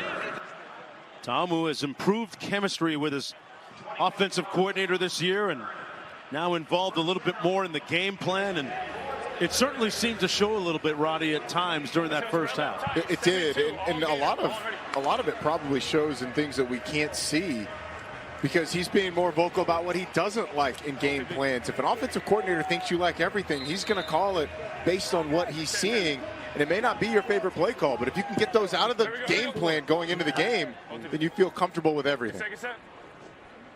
Ready. Let's go. In traffic, caught miraculously at the 20-yard line. What a grab by Bresnahan. He caught that laying down on his backside through the hands of Thomas here. Well, it's between 2 defenders. He gets dislodged. And then the concentration and the hands. That's going to be the best 7-yard reception we see in a while. Smith on the handoff. And looks like he's going to be stopped about a yard shy of the first down by Trey Norwood. 3rd down coming up. Lenny. Flex up, Lenny. Cross. Hey, we got. Here we go. Bradley's got to stay. Second set. Ready. Let's go. No play fake. Yes, sir. Pass downfield. No flag, no completion, no first down. It sets up a 4th down. This play is really made by Ronnie Perkins, defensive end on the right side of your screen. Doesn't get sucked in by the play fake, collisions. The tight end, the H-back coming across the formation to throw him off a little bit and then pressuring the quarterback. Nice job by the defensive end, knowing what to expect and playing his rules. Mari Rogers back deep for this punt. That was the first DC 3 and out of the afternoon. Rogers made one man miss, got about a 13-yard punt return. It'll be 1st and 10 from there. Let's listen in to Skip Holtz. No, you're all good. You're all good.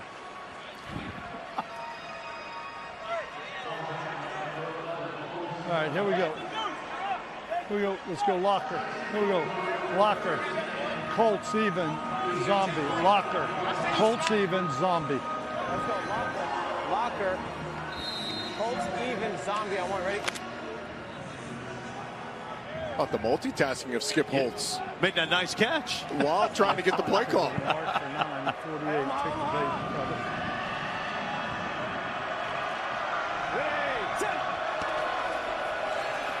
Magoo's going to hand it off to Person Jr.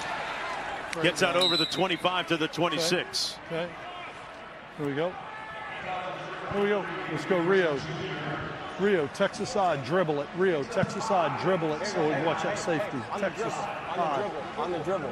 Rio, Texas odd on the dribble. Ready? On the last play, you heard him wonder if 48 was going to take the bait. Well, they end up handing the ball the other way. Now they're looking at the safeties on this play in formation and alignment. Ready, sit in. Omaha.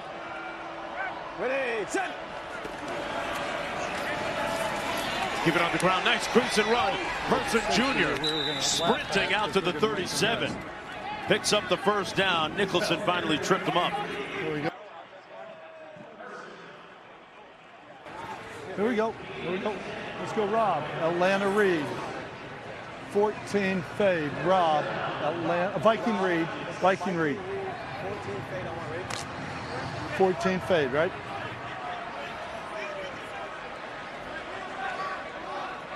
Here you go. Number 1. Hey, Omaha.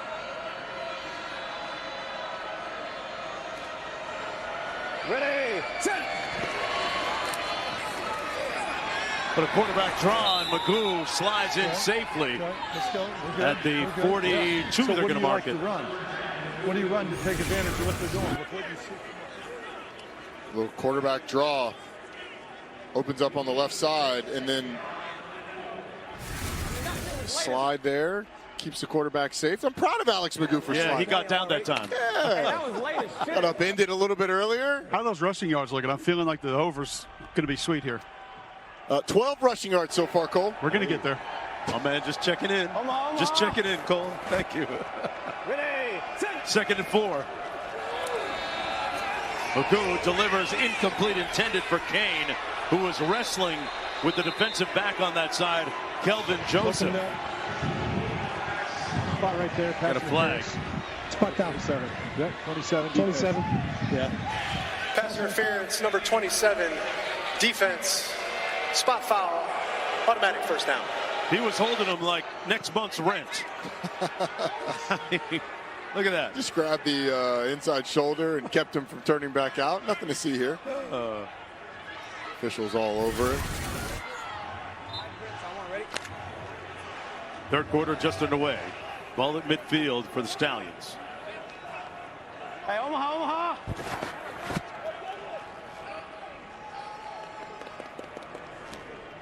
Ready, set. Gets it out quick. Oh, and a big hit off the corner by DeAndre Baker on the intended receiver, Sternberger. Man, that's the type of play you send your receiver to the ER. And that's one of those that Alex Magoo has to protect his tight end leaking out. It ends up looking, a lot of the pre-snap pictures so far on this drive have looked like man-to-man coverage. One safety in the middle. They bail out 2 slot defenders to play half-field safeties. It ends up being cover 2, and the corner sitting there in the flat almost decapitates the tight end. Defenders got to Magoo. They sack him. Back at the 44, Greg Williams doing Greg Williams things, the defensive coordinator, with the 2nd sack of the ball game on Magoo. Thompson got there first. Well, you saw the coverage switch on the last play. Now you just get a blitz and a couple guys winning on the left side of that defensive line. Slid that protection Birmingham that way, Rodney. Slid it to the left, and you had a twist coming from the outside back in. It's tough to pick that up. Yeah.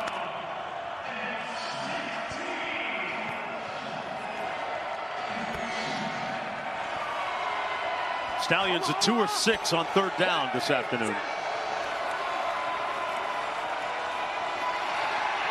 Magoo on the move, got to throw it away here, and he's sacked all the way back at the 26, and he's slow to get up too. The defender's defense is turned up right now. A loss of 18 on the play.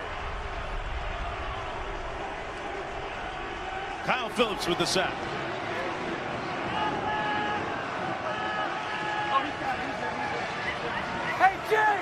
All right. No lost yardage. Just throw them away. I'm just saying, throw them away. Now, hey. They came in, so the guy robbed on the square end over to this side. I couldn't see smash over on that side. I couldn't see smash. But roll out of the pocket and throw the ball away. Don't lose 20, you know what I mean? Lose 20 yards. We're fighting our ass off at a field position game, but help our defense out and put them on the 20-yard line rather than the 40. You know what I mean? It's not there. We got beat inside. You know what I mean? We went Florida. 2 guys got beat. We were picked up. We shouldn't have been hot, but we get beat. We got a sack. I'm good with that, okay? But then don't lose 20, which goes, our defense is going to get stopped. We're going to get it back. Sir. I just like to get it back closer to our Yes, sir. During the kick, holding number 54, receiving team. 10-yard penalty from the end of the kick. First down, timeout. Sounds like how my dad used to give it to me, and then he'd say, and go get me some bread and milk at the store. Back after this.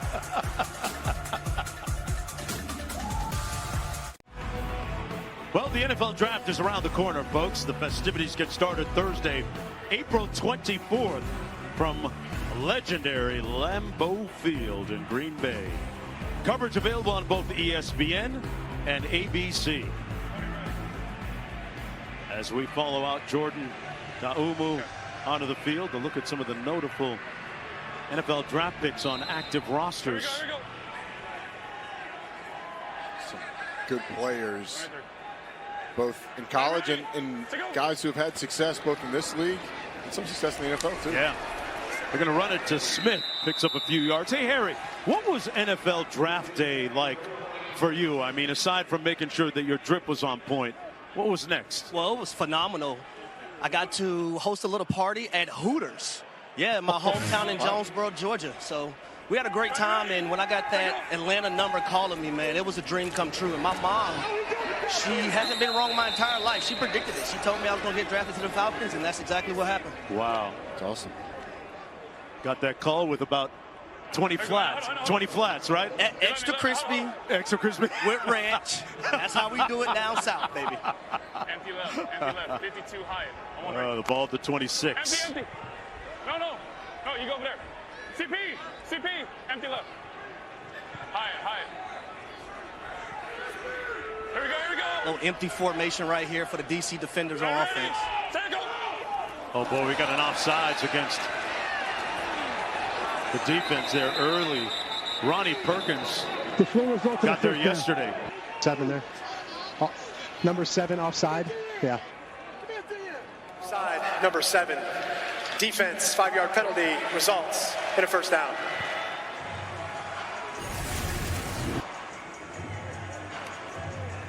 So on the right side of your screen, Ronnie Perkins just gets a little ahead of himself, a little anxious. Good job mixing up the rhythm of the cadence, though, by Jordan Ta'umu. Just by that little instant, right, throws Ronnie Perkins off. 8 penalties, 61 yards. That's Birmingham. Ta'umu wheels out of the pocket, surveys, then takes off, and tiptoes out of bounds at about the 32. What do you make of his play today? I think it's by and large been really good. He's had a couple that he's put in danger, but he's gotten away with it. But I think you can see that there's a comfort with what they're trying to do today. And he's obviously had times where he's had a lot of success, especially on that drive right before the end of the first half. Had a player right in his face, reloaded, and the pass was incomplete. Honestly, that might be the line of scrimmage. Mark, that might be his biggest letdown today. Is batted balls at the line of scrimmage. It's 4 or 5 of them today. That's probably at least the 4th. A great point. Shrugged off the defender there. Good strength, being able to shake off that defender. Native of Pearl City, Hawaii. Ready. So go. Gets it out quick this time, complete to Mickens. Trying to get to the edge, and he's brought down shy of the 35, and a flag in the vicinity as well. You're working 88, blocking the back. And you'll ice him with the backside shoulder there. Probably going to decline this one, 4th down. Yeah, number 88. Fine. Illegal block in the back, number 88, offense. Penalties decline, 4th down. So it sets up a punting situation. Meanwhile, on the other side of the equation, guys, I'll open this up to all of us.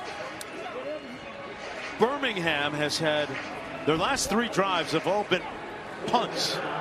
What do they do to get their offense reinvigorated here? Well, I think you got to go back. They're cutting their corners. That's the shave was the one. The slant was the one we tried to. Listening to coach first. I think it's one of 2 things. One, you got to go and get Alex Magoo comfortable again some way. Fielded at the 30 by Davis. Nice return. They're going to have good starting field position for this drive. They trail by 1. Back in a moment.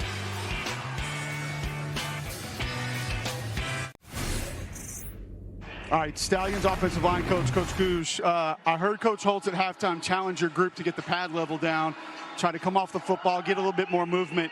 How do you adjust that, change that during the course of a game? Well, they're giving us some exotic looks. They move in the front. They're bringing exterior pressure. We just have to settle down, take the right footwork. Like Coach said, we just got to get chest over knee a little bit. Popping up, trying to see things instead of coming off the ball, trusting our footwork. So we'll get it right. We just have to be a little more consistent in the run game. Thanks, Coach. You have a piece of gum? Not for you.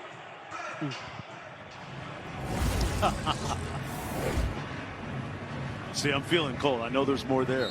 We'll get to it. I know there's more there. There's a look at what they've done, though, lately offensively. 3 consecutive punts.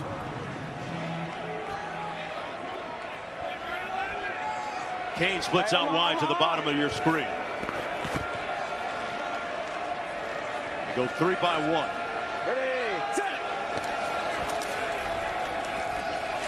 Looking at Kane, and incomplete. There's a flag down in the area as well.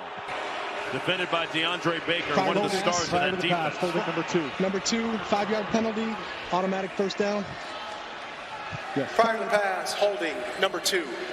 Defense, 5-yard penalty, automatic 1st down. Baker's a former 1st-round pick for the Giants. Yeah, but it's felt like they have not been able to cover Deion Kane without interfering or holding. But when you get that one-on-one matchup, those DC corners have not shown the discipline yet against Deion Kane to not continue to test them and see if they can cover him one-on-one. 1st and 10 from the 45 as a result.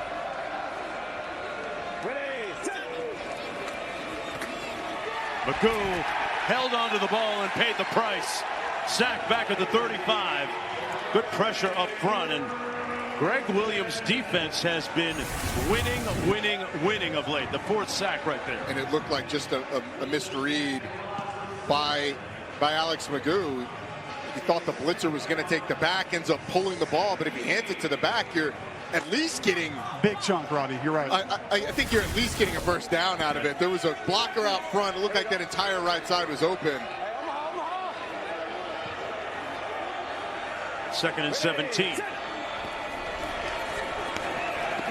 Magoo gets it out, but a little, malfunction at the junction between him and Deion Kane, who stopped on the route. Sets up 3rd and long, 17 to go. I'll be honest with you guys. I don't know when the last time I've seen this Birmingham offense this dysfunctional. Let's go. Here we go. Let's go. And not on one accord. Celtic, 58 left. You wonder if Coach Holtz, who has an experienced backup behind Alex Magoo, is thinking at all about Matt Corral coming into the game to try and give him a boost if they can't convert on this 3rd down. They've got to get to the 45. And we're going to have a timeout called by the Stallions. What's the problem? Celtic 58, Larry. Well, then what are we debating about? What are we having a conversation about? I had to burn a timeout in the 2nd half of a close game. Yeah, well, we're run it. Okay. I mean, we're having a conversation back here. We run it. Call it, run it. Okay. Celtic 58, Larry. I was trying to get him to cut a split down. Huh? Coach Holtz is hotter than July right now. Run it. I'm very And it's aware only of that. March. Back after this. Back to the action. 4:17 to go in the third quarter. And Audi Field is lit.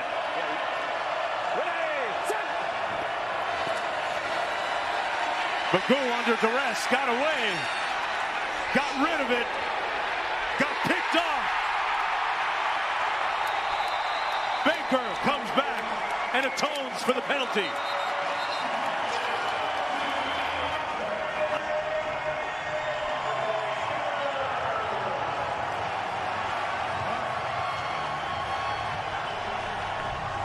DeAndre Baker was called for a penalty a couple plays ago. Makes good here. Well, there's pressure on the left side of your screen from Derek Roberson and flushes out Alex McGough, who just throws up a prayer and ends up getting picked off downfield. But that timeout, you heard the frustration of Skip Holtz. One of the things it did is it gave this building a lot of energy.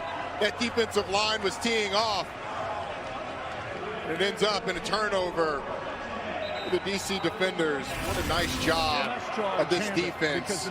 Really after that first quarter, they've settled down.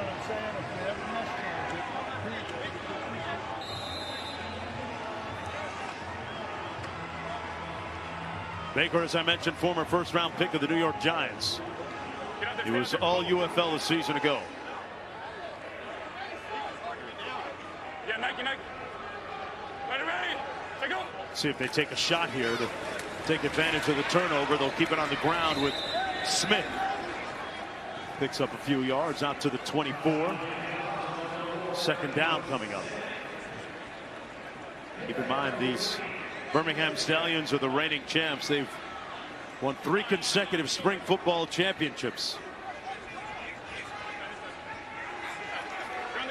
That sideline is surging a little bit right now offensively. Ready. Take go. Tom, who got him in and overshot him at the 35. Powell. As we go down to Harry, that's the pass that receivers look forward to, Harry. Yeah, I'm here with DB DeAndre Baker, who just got the interception. 3rd and 17. The ball is hanging in the air like a punt. What's going through your mind? I got to go get it, man. Ball's in the air. It's my ball. Made a play. D-line got some good pressure. Made a good play on the ball. See, I love that about the DB. Giving the big guys up front some love because big guys need loving too. Oh, yeah, big guys need the love, man. They made it happen for me. I reward them with the pick, man. Great job, man. Thank you, man. Key interception on second down after that near miss. Taumu delivers a strike this time. Out to the 41 for the first down. That was an authoritative throw to Antonio. Watch the protection again, giving Jordan Ta'amu the time. This is a unit up front. The offensive line gave up 21 sacks a year ago. No sacks allowed against Ta'amu today. Kept him upright and clean. Got it out quickly again. Complete out to the 44. That was Javon Antonio again, working against Stephen Gilmore. Antonio out of Northwestern State. I'll say this about Jordan Ta'amu. This is his 3rd year in this system. A lot more comfortable. Coach Kice talked about giving him more control at the line of scrimmage, going tempo on offense. And you see it right now, man. He's looking like he's at home and he's comfortable. Spent a little time with Houston, Kansas City, Detroit, Washington over the years. 52. Ready. Take go. Ta'amu throws it away in the vicinity of Moore McKinney. With 1:48 to go. Third quarter. I know we haven't talked much about Abram Smith today in the run game, but you talk about a guy that's selfless and protecting your buddy. Birmingham brought a blitz off the edge right there, and he did a great job of stuffing that blitz that kept a hit off Jordan. Look at Harry giving the running back some love and pass pro. It's twice he's talked about blocking today. I love it. Hey, here we go. Hey, alert. Alert. Ready. Take go. On the slant, complete over the middle. Powell. Out to the 42, and there's a Birmingham player slow to get up at the 43-yard line. It's JoJo Tillery. And now slowly getting to his feet with 1:06 to go in the third quarter. Nice slant by Powell. Strong slant, strong catch. Not too many guys you can say that has 2 national championships and also 2 Super Bowl rings. That's Cornell Powell. Harry, Cornell Powell did a great job of winning off the line of scrimmage. What's the key when a defender's pressed up against you, winning on a slant route like that? So for a guy that's the size of Powell, he took that quick outside release, knowing that he's strong enough to come back across that DB's face. And when a DB doesn't have the ability to even get his hands on you, he's dead in the water every time. And Jordan Ta'amu did a really nice job of picking the right side to go to.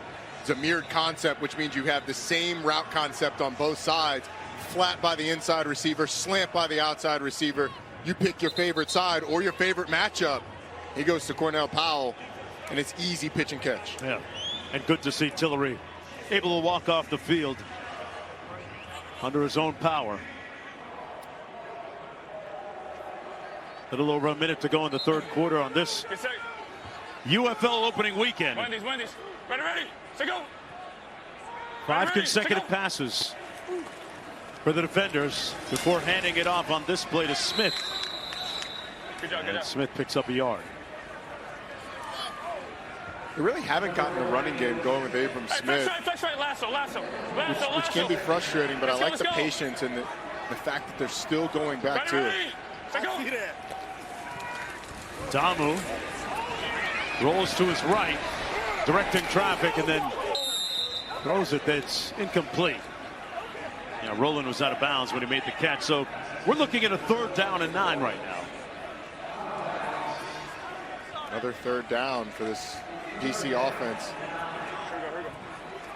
The question for Birmingham is, are you going to be able to get any pressure on Jordan Ta'amu? Hurry, coach. Hurry.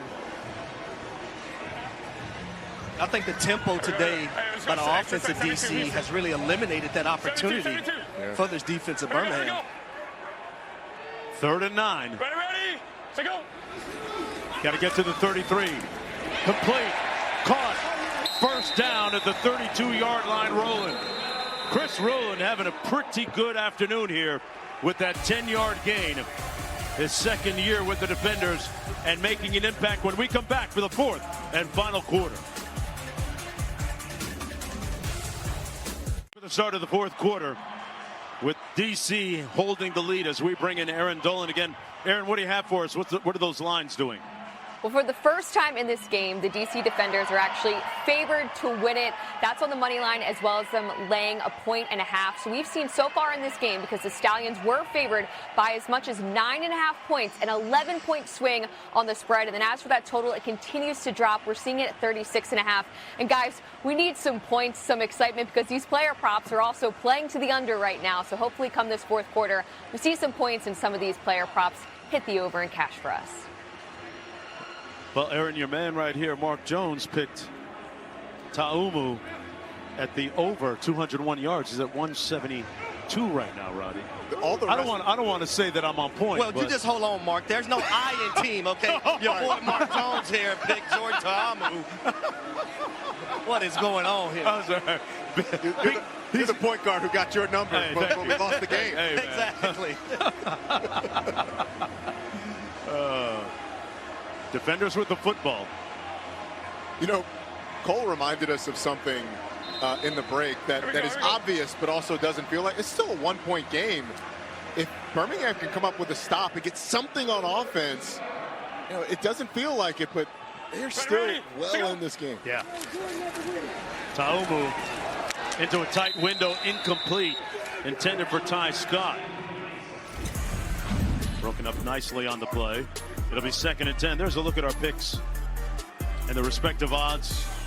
Just checking in, I would say my Alex Magoo over 1.5 touchdown passes not looking awesome. Cole's over Magoo 29.5 yards. It's not out of it yet. And that pass incomplete.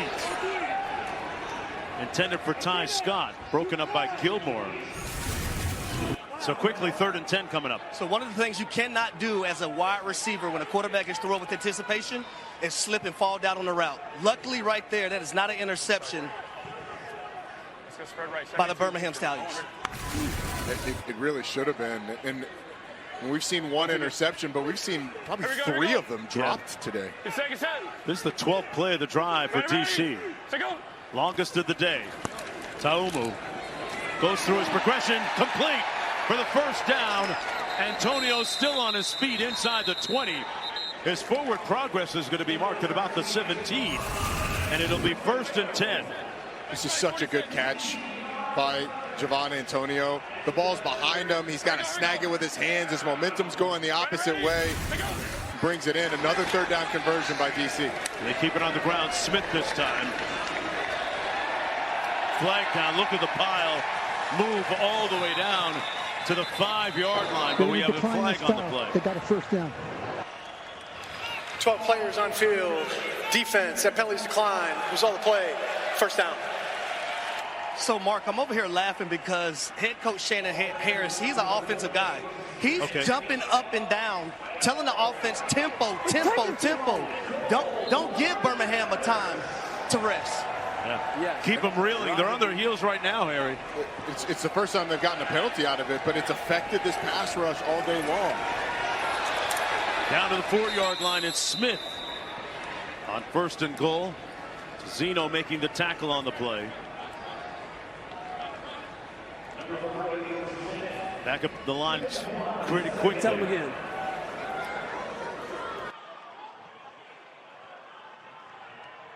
Remember, Shannon Harris took over as head coach just days ago. Keep it on the ground again. This is Higgins. And he stopped up short of the end zone at about the 3. 34. Whatever. 12, 12, 12, 12, 12, 12. 12! 3rd and goal.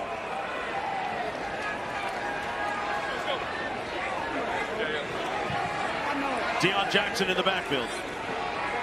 Here we go. Ready. Take go. He looks at Powell, and it's batted down again at the line of scrimmage. Perrion Winfrey got a hand up. And 4th down coming up. Wow. That's the theme for this defensive line. They haven't gotten to the quarterback in terms of sacks, but they have been active in the passing lanes. Perrion Winfrey seeing the eyes of the quarterback, reaching that big mid out, getting a hand on that football. I mean, that's just a defensive lineman being incredibly aware that quick game is coming, expecting it, and getting his hand up, knocking the ball down. Matt McCrane is going to attempt this field goal from 21 yards out. Knocks it through to make it a 15-11 game with a little over 12 minutes to go in the ball game. It feels like a little bit of a win, though, for the Stallions on that last sequence.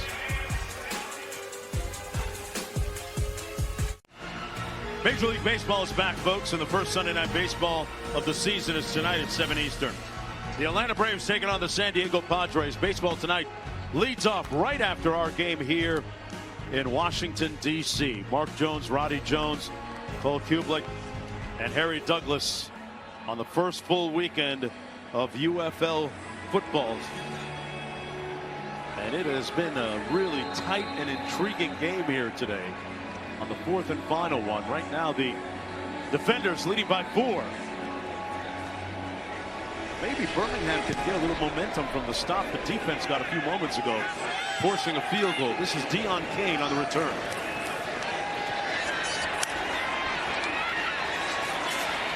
And Kane is going to be pushed out of bounds shy of the 30. It'll be 1st and 10 from there. And boy, Alex Magoo's motor has been stuck in neutral. Part of the reason is because of the pursuit of this defender's defense. Yeah, Greg Williams has been able to get exotic with blitzes, and it feels like he's got a bead on what they're trying to do from a protection standpoint. They've also confused Alex Magoo. That was a read where he should have handed it off and didn't.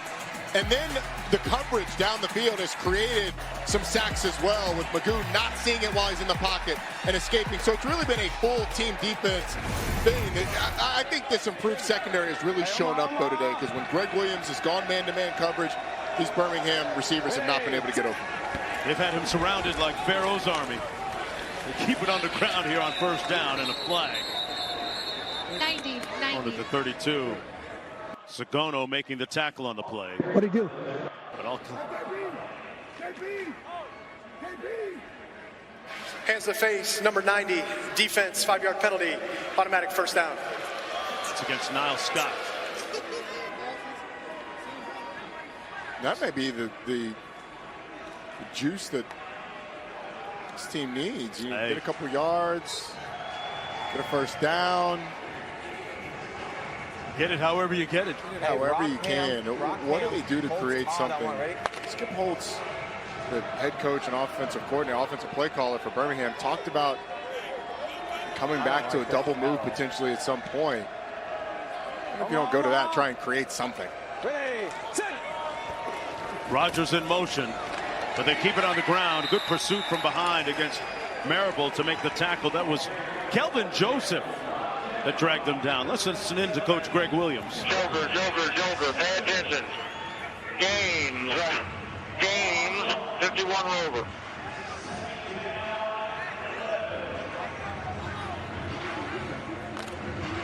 I love it when the coach, you get the pay attention in there as well. As if you're not hearing him in your ear every time he talks. With Coach Williams, it's usually a blitz. As Magoo keeps it himself on the ground.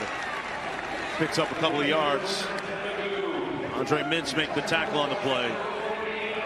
You know, it's a really nice play by Andre Mintz, who kind of took a step out with the wide zone and then came back in with the quarterback. But it's another one where it's just a misread by Alex Magoo. He's looking, that defender's kind of playing in between. He couldn't get the play call. Yeah, he's looking for a little help from the sidelines there, Roddy.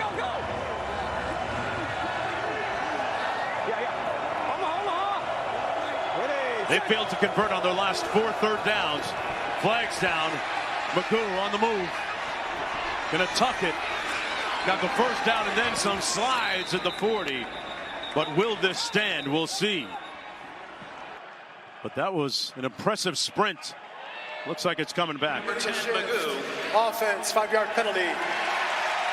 Still third down. If you heard an audible groan, that was Cole Kublik, because his over on Alex Magoo rush yards would have hit, but gets wiped off the board by the scramble. Busted, Cole. Here we go. Let's do this again. Here we go.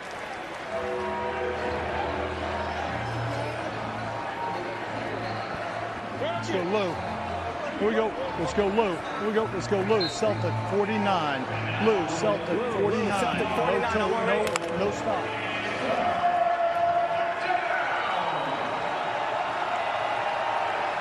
Third and 15.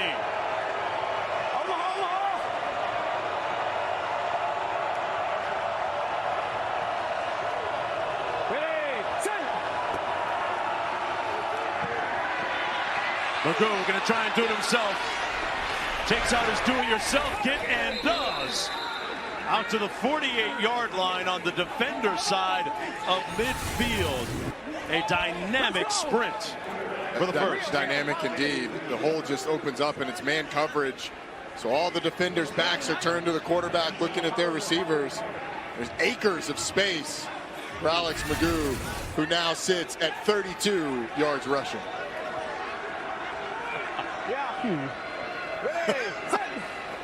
That's an impressive number. Here he is again, adding to that total. Magoo tiptoes out of bounds, short of the 40. They're going to spot it at the 43. Magoo is now rushed for. Here we go. Here we go. 39. Let's do this. Here we go. Let's go Razor. Here we go. Razor into even zombie. Razor into even zombie. Razor into even zombie. I'm ready. Razor into even.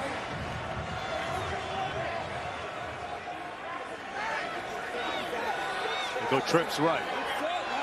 Omaha. Ready, set. Keep it on the ground again. Between the tackles down to the 39-yard line. Marable. You know, Mark, you think about last year, Adrian Martinez led this league with rushing yards, 528. They've got it all built in. If that's where Alex Magoo's most comfortable, do you just start calling some of it, the Q runs? Let's go Rio. Let's go Celtic, 24 Pirate. Rio, Celtic, 24 Pirate. 24 Pirate, I want ready. Can't do that. Hey, Maury. Hat, go hat. Yeah. They got 4 returning starters on that offensive line for Birmingham. Get set, you gotta get set. Ready, set. Magoo almost intercepted, batted down by Joe Wallace.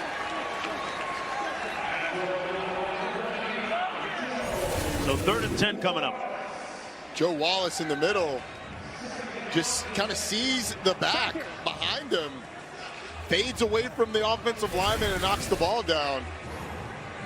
We were pretty close right there to having a second big man interception on the opening weekend of UFL football. That would have just made all the big men across the world. I think it would have given them too much. Like they would have been too excited. They got spoiled. Exactly. Omaha. Ready, set. 2nd and 10. Magoo incomplete behind Amari Rogers, setting up a 3rd down and 10. What happened? CJ Marable was a little late coming across the formation to pick up that blitz. It made Alex Magoo get rid of the ball quick. Let's go nasty. Let's go Florida 49X roller. Real nasty. Florida 49X roller. Real nasty. Florida 49. Let's go. X roller. Magoo is 0 for 5. Let's go.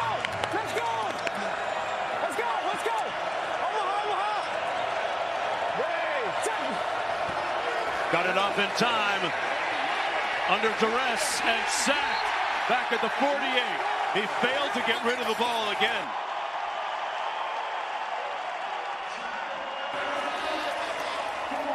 That's the 5th sack of the afternoon for the defenders' defense. Well, the entire offense was scrambling once they got up to the line, and again, the left side of that offensive line doesn't pick up a blitz coming from linebacker depth.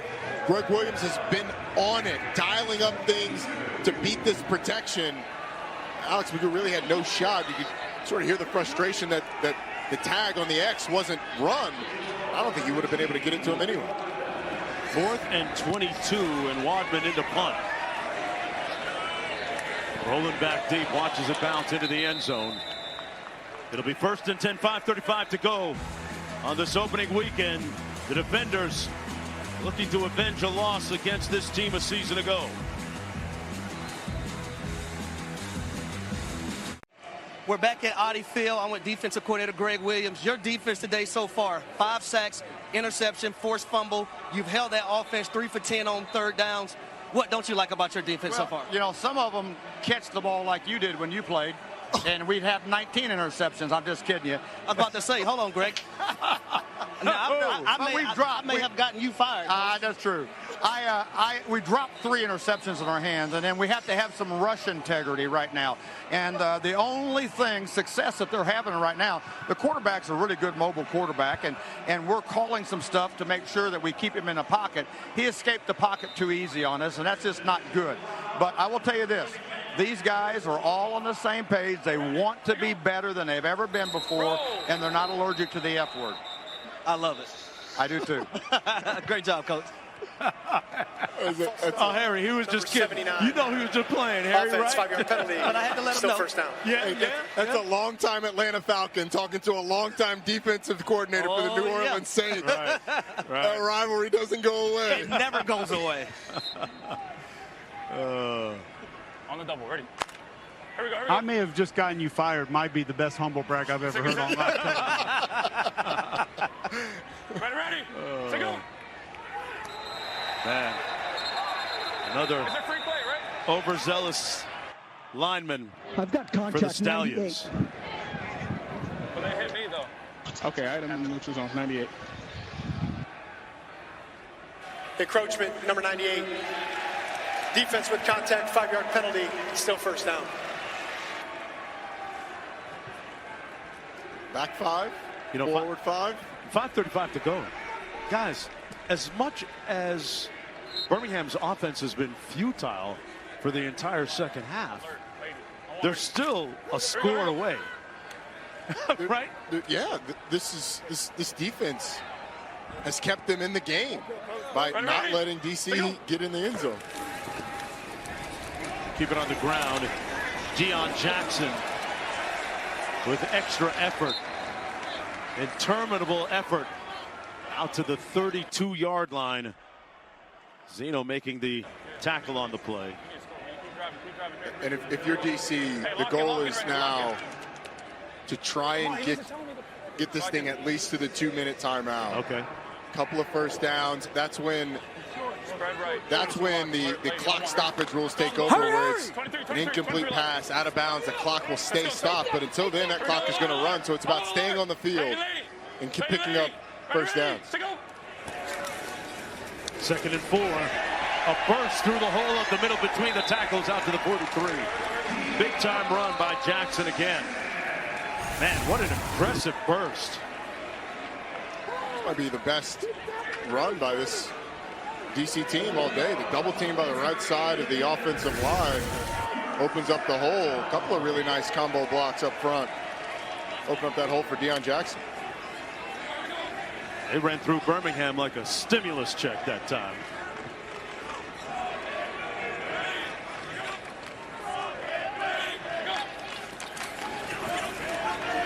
Tamu with an errant throw intended for Antonio. Hey, the beer snake continues to ascend and climb upwards in the stands there.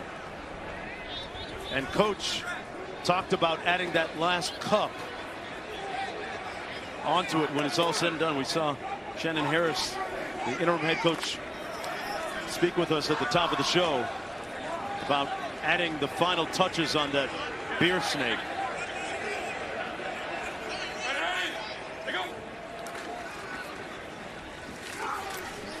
Keep it on the ground again. Jackson again.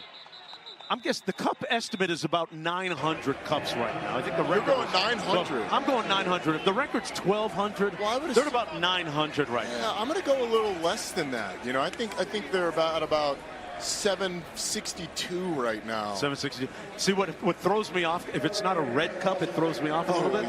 You're more of a red solo guy.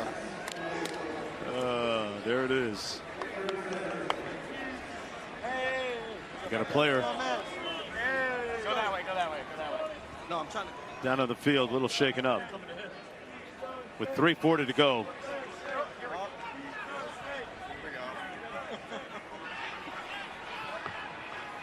Hey, week 2 of the UFL starts Friday.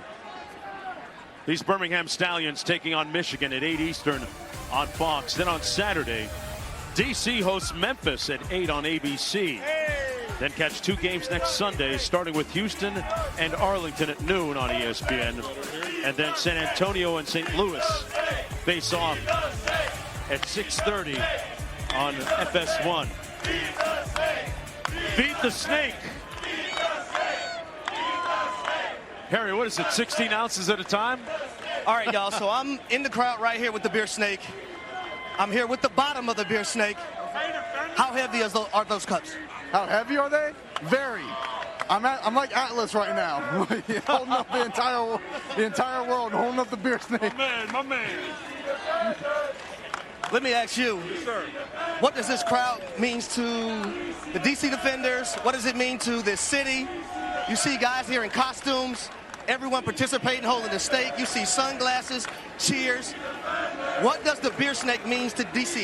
You know, we've got some of the hottest franchises in the country here with the Caps. We got Alex Ovechkin, but you know what? There's only one beer snake like this. And so it's what we got for the UFL. We're competing with all the other leagues. And look at these guys. I mean, look at this. Make some noise.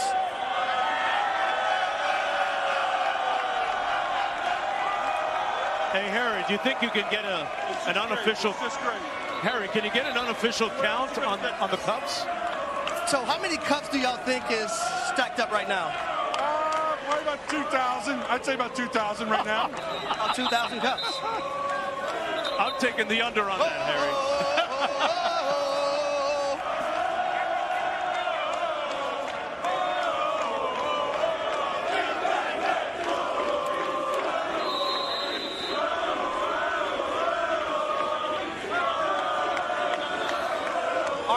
one more cheer going, y'all. One more cheer. Coach. Beer, snake. Beer, snake. Beer, snake. Beer, snake. Beer, snake. Beer, snake. Beer, snake. Well, there's another reason to celebrate. The pass is complete, and Jordan Ta'umu has just hit the over. This is what life is all about, y'all. He got the over on this pass, catch, and run. He's been seeing it well all day, especially on the in-breaking routes. Stands in the pocket, delivers. And the only person hotter than Jordan Ta'umu in the stadium might be Harry Douglas, who's probably going to get hired to be in a costume riling up the Beer Snake crowd here going forward.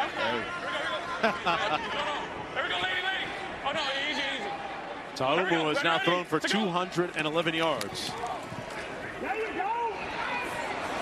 Handed off to Jackson, trying to get out of trouble. Did a nice job of making lemonade out of lemons. Carlos Davis finally brings him down with 2:45 to go, the clock running. And Birmingham only has one timeout, so the clock will stop for the 2-minute warning, and then Birmingham can only stop it one more time. If you're DC, and the way this drive has been going, you're thinking, man, maybe we can salt this thing away with the ball in our hands. Boy, what about the job of quarterback Jordan Ta'umu today? 22 Rivers. I want ready. Here we go, here we go. Up to 211 yards, a touchdown. That offensive line was reconstructed and rebuilt and has done a great job of keeping him upright. Same side. The ball going to Chris. Yeah. Same play? Yes. Hey, right. I want to see what the formation going to be. I like us to be going forward. All right, hold on. Hey, if we get like short here. 12 points, 12 personnel. Troy Bunch right. Hold on, Coach. Tell me the first, what you want to play for the league. Troy Bunch right? 22 River. Yeah. This the end of the game. Hey, going left. Z River. Hey, you go to the Z to the field. Yeah. Hey, Troy Bunch right, 22 Z River. Troy Bunch right, 22 Z River. Yeah. 10-10, yeah. You open up the same way or you I'll reverse. Other side, block man. Remember earlier in this game, they had a similar conversation, went to reverse to Chris Rowland. Watch that again. Rowland right here in the formation. The end around. Nowhere to go that time for Rowland. That's going to be a loss back to the 36. Birmingham with that one valuable timeout remaining. We're going to hit the 2-minute warning. And sitting on a third down from the 36-yard line for the defenders. Trying to put this game on ice. Back after this.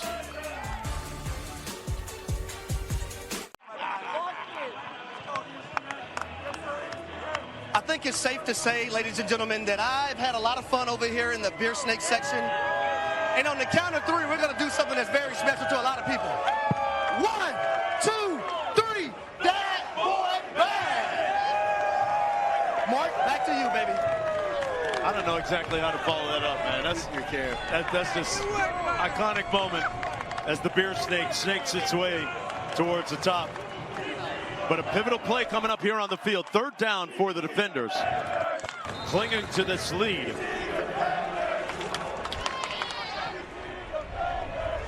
Ready to go. Ta'umu's going to run it. He's not going to pick up the first down. Down to the 35.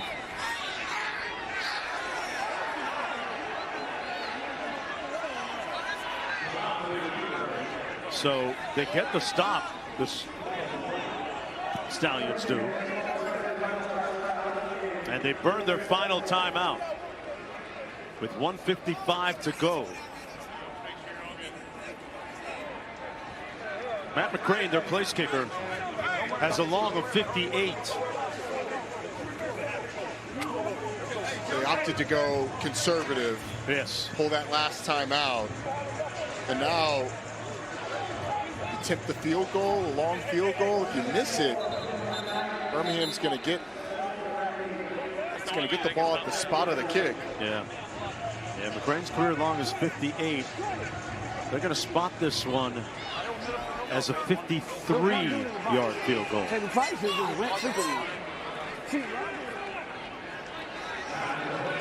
So make it a 7-point game. More importantly, just a one-score game, but Birmingham without a timeout left. Matt McCrane out of Kansas State. From 53. Got it. Knocks it through. Man, that's clutch. Good job.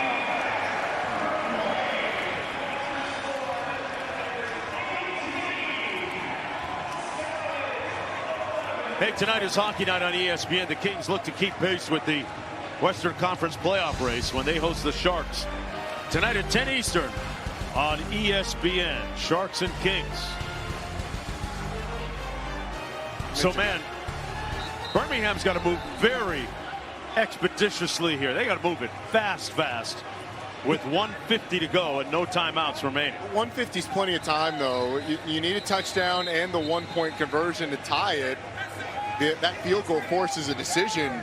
If you do score the touchdown, do you go for the 2 for the win? Do you go for the 1? They'll cross that bridge when they get there. So 150 is plenty of time. Clock will stop temporarily after a first down. Clock will stop after an incomplete pass or a runner out of bounds. So you're back to the more traditional, if you will, timing mechanism. Right. So as long as you manage it the right way, there's plenty of time to drive down and get a score. And also, as a play caller, if you're Skip Holtz, you say to yourself, Greg Williams has sent pressure all day. So what pressures is he going to send? What play calls do I have to defeat that pressure? And also, you got to have counter moves to what DC's done all along today. Yeah. We'll be tapping into Coach Holtz after this kick.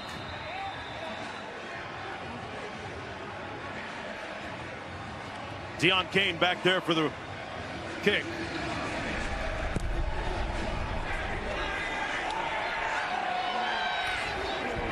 Birmingham has only 10 yards of offense in the second half. And a good return and a flag down as Kane goes down at the 44. Flag down, flag down, flag down. What do you have? Yeah, he didn't grab the face mask. Yeah, we got it. We're good. Here we go. There is no foul for face mask on the play. First down, Birmingham. Heard no foul for face mask, but this special team, especially the kickoff return unit for Birmingham, has given them good field position all day long. Great field position here. Hey, Lou. 49 Toby. Outlaw. Outlaw. 49 Toby. All right. Toby. 49.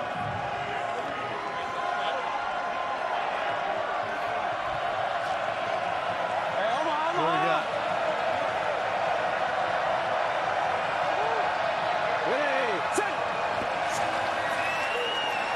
Magoo down the sidelines, back shoulder incomplete. Intended for Jalen Camp. He was working against Kelvin Joseph. It was 2nd and 10. No timeouts remaining. Let's go Lou empty. Here we go. Let's go Lou empty. Let's go Outlaw. 47 safe. Lou empty. Outlaw. 47 safe. Hey, Lou, This is Birmingham offensive line has to protect Malik Fisher, the left defensive end. A nice pass rush on that first play.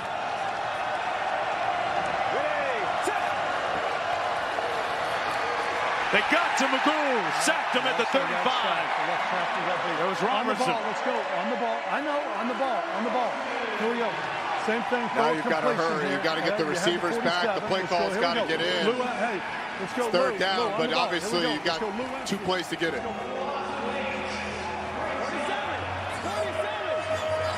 That was the 6th sack.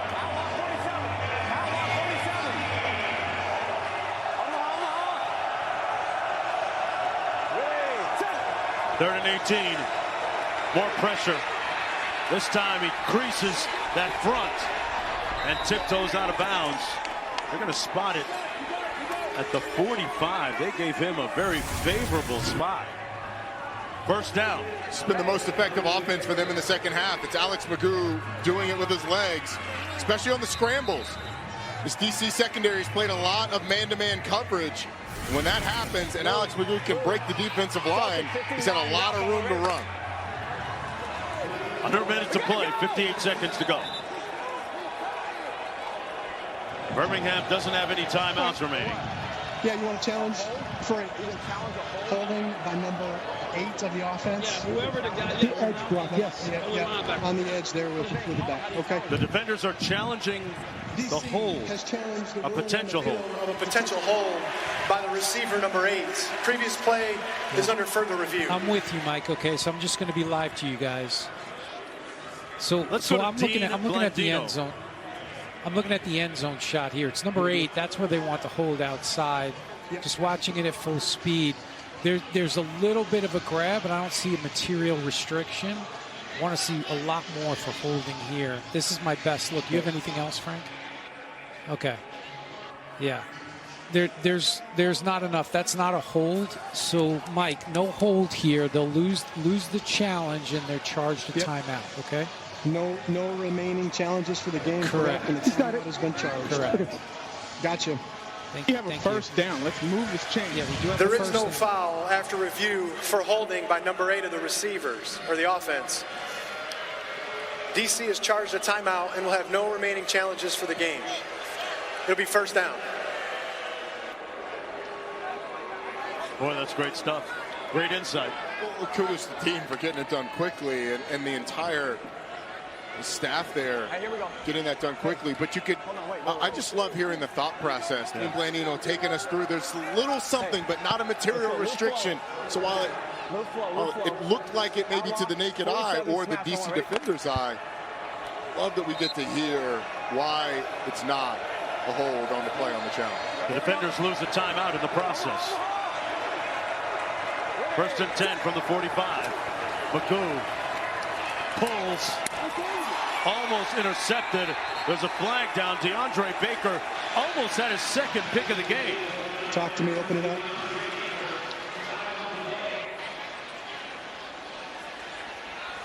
Open it up if you can. What do you got, guys? You have to keep this spot. Open up, Rod. Open up, Rod. Yeah, I had nothing on the play. Okay, we're going to pick it up. Okay. Pick up what here? Flag. Pick up the flag. I got defense taking the spot. I know. For what foul, though? There is no foul for defensive. There's no flags for defensive pass interference. Yeah. After discussion, there is no foul for defensive pass interference. It's second down. No flag on the play. Well, I think it could have been offensive pass interference. He grabbed DeAndre Baker. Maybe they were thinking that initial contact was defensive pass interference. Potentially, that's what the flag was throwing, the thing they were discussing, but I think it was definitely offensive pass interference. Magoo is 0 for 7 in the second half passing. And he's going to take off. He's got wheels. Magoo getting to the sideline, out of bounds inside the 20. With 43 seconds to play, moves the chains. Wow, we're building towards a huge finish. Got 26 yards here. And once again, it's just man-to-man coverage, and the integrity of the rush lanes isn't there for DC. Now you got to be talking to your guys up front. Hey, you're not just pinning your ears back and getting up the field. You have to maintain integrity in the pocket. Keep Magoo in the pocket. He has not proven that he can beat you with his arm yet.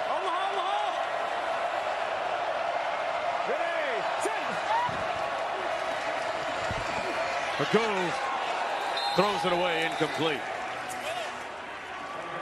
Second and 10 coming up. DC with one timeout.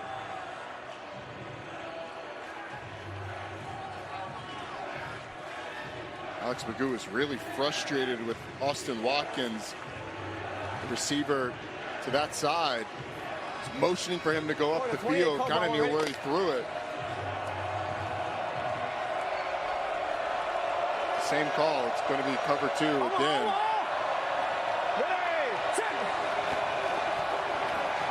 Magoo takes the sack back at the 31. Mintz got there.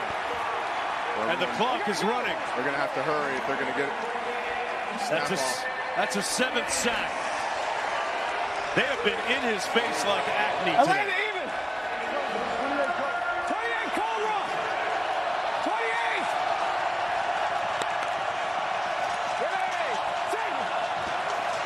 3rd and long. Magoo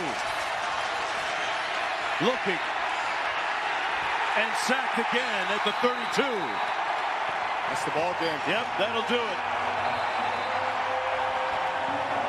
Joe Wallace put the finishing touches on this one for the DC Defenders, who vanquished the reigning champions, the Birmingham Stallions.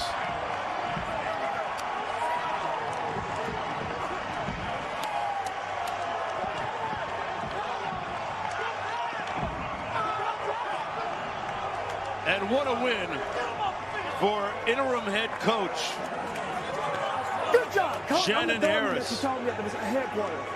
You told me I was a doorman at the headquarters. No, I didn't. No. I told you. Let's go. You told me I was a doorman. No, sir.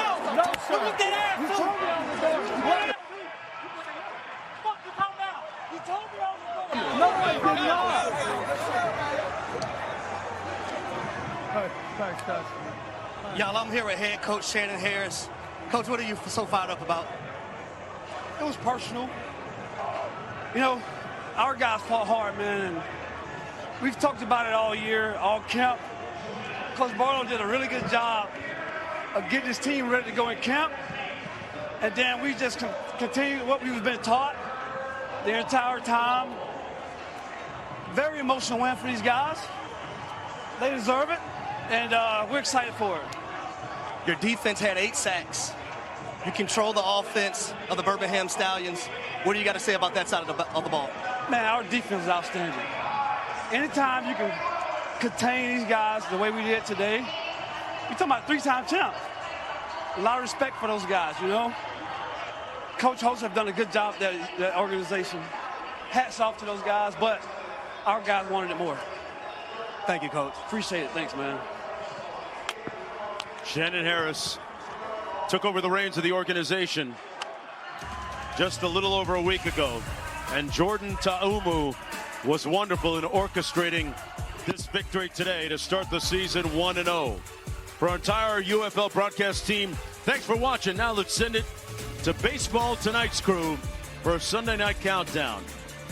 So long from Washington, D.C.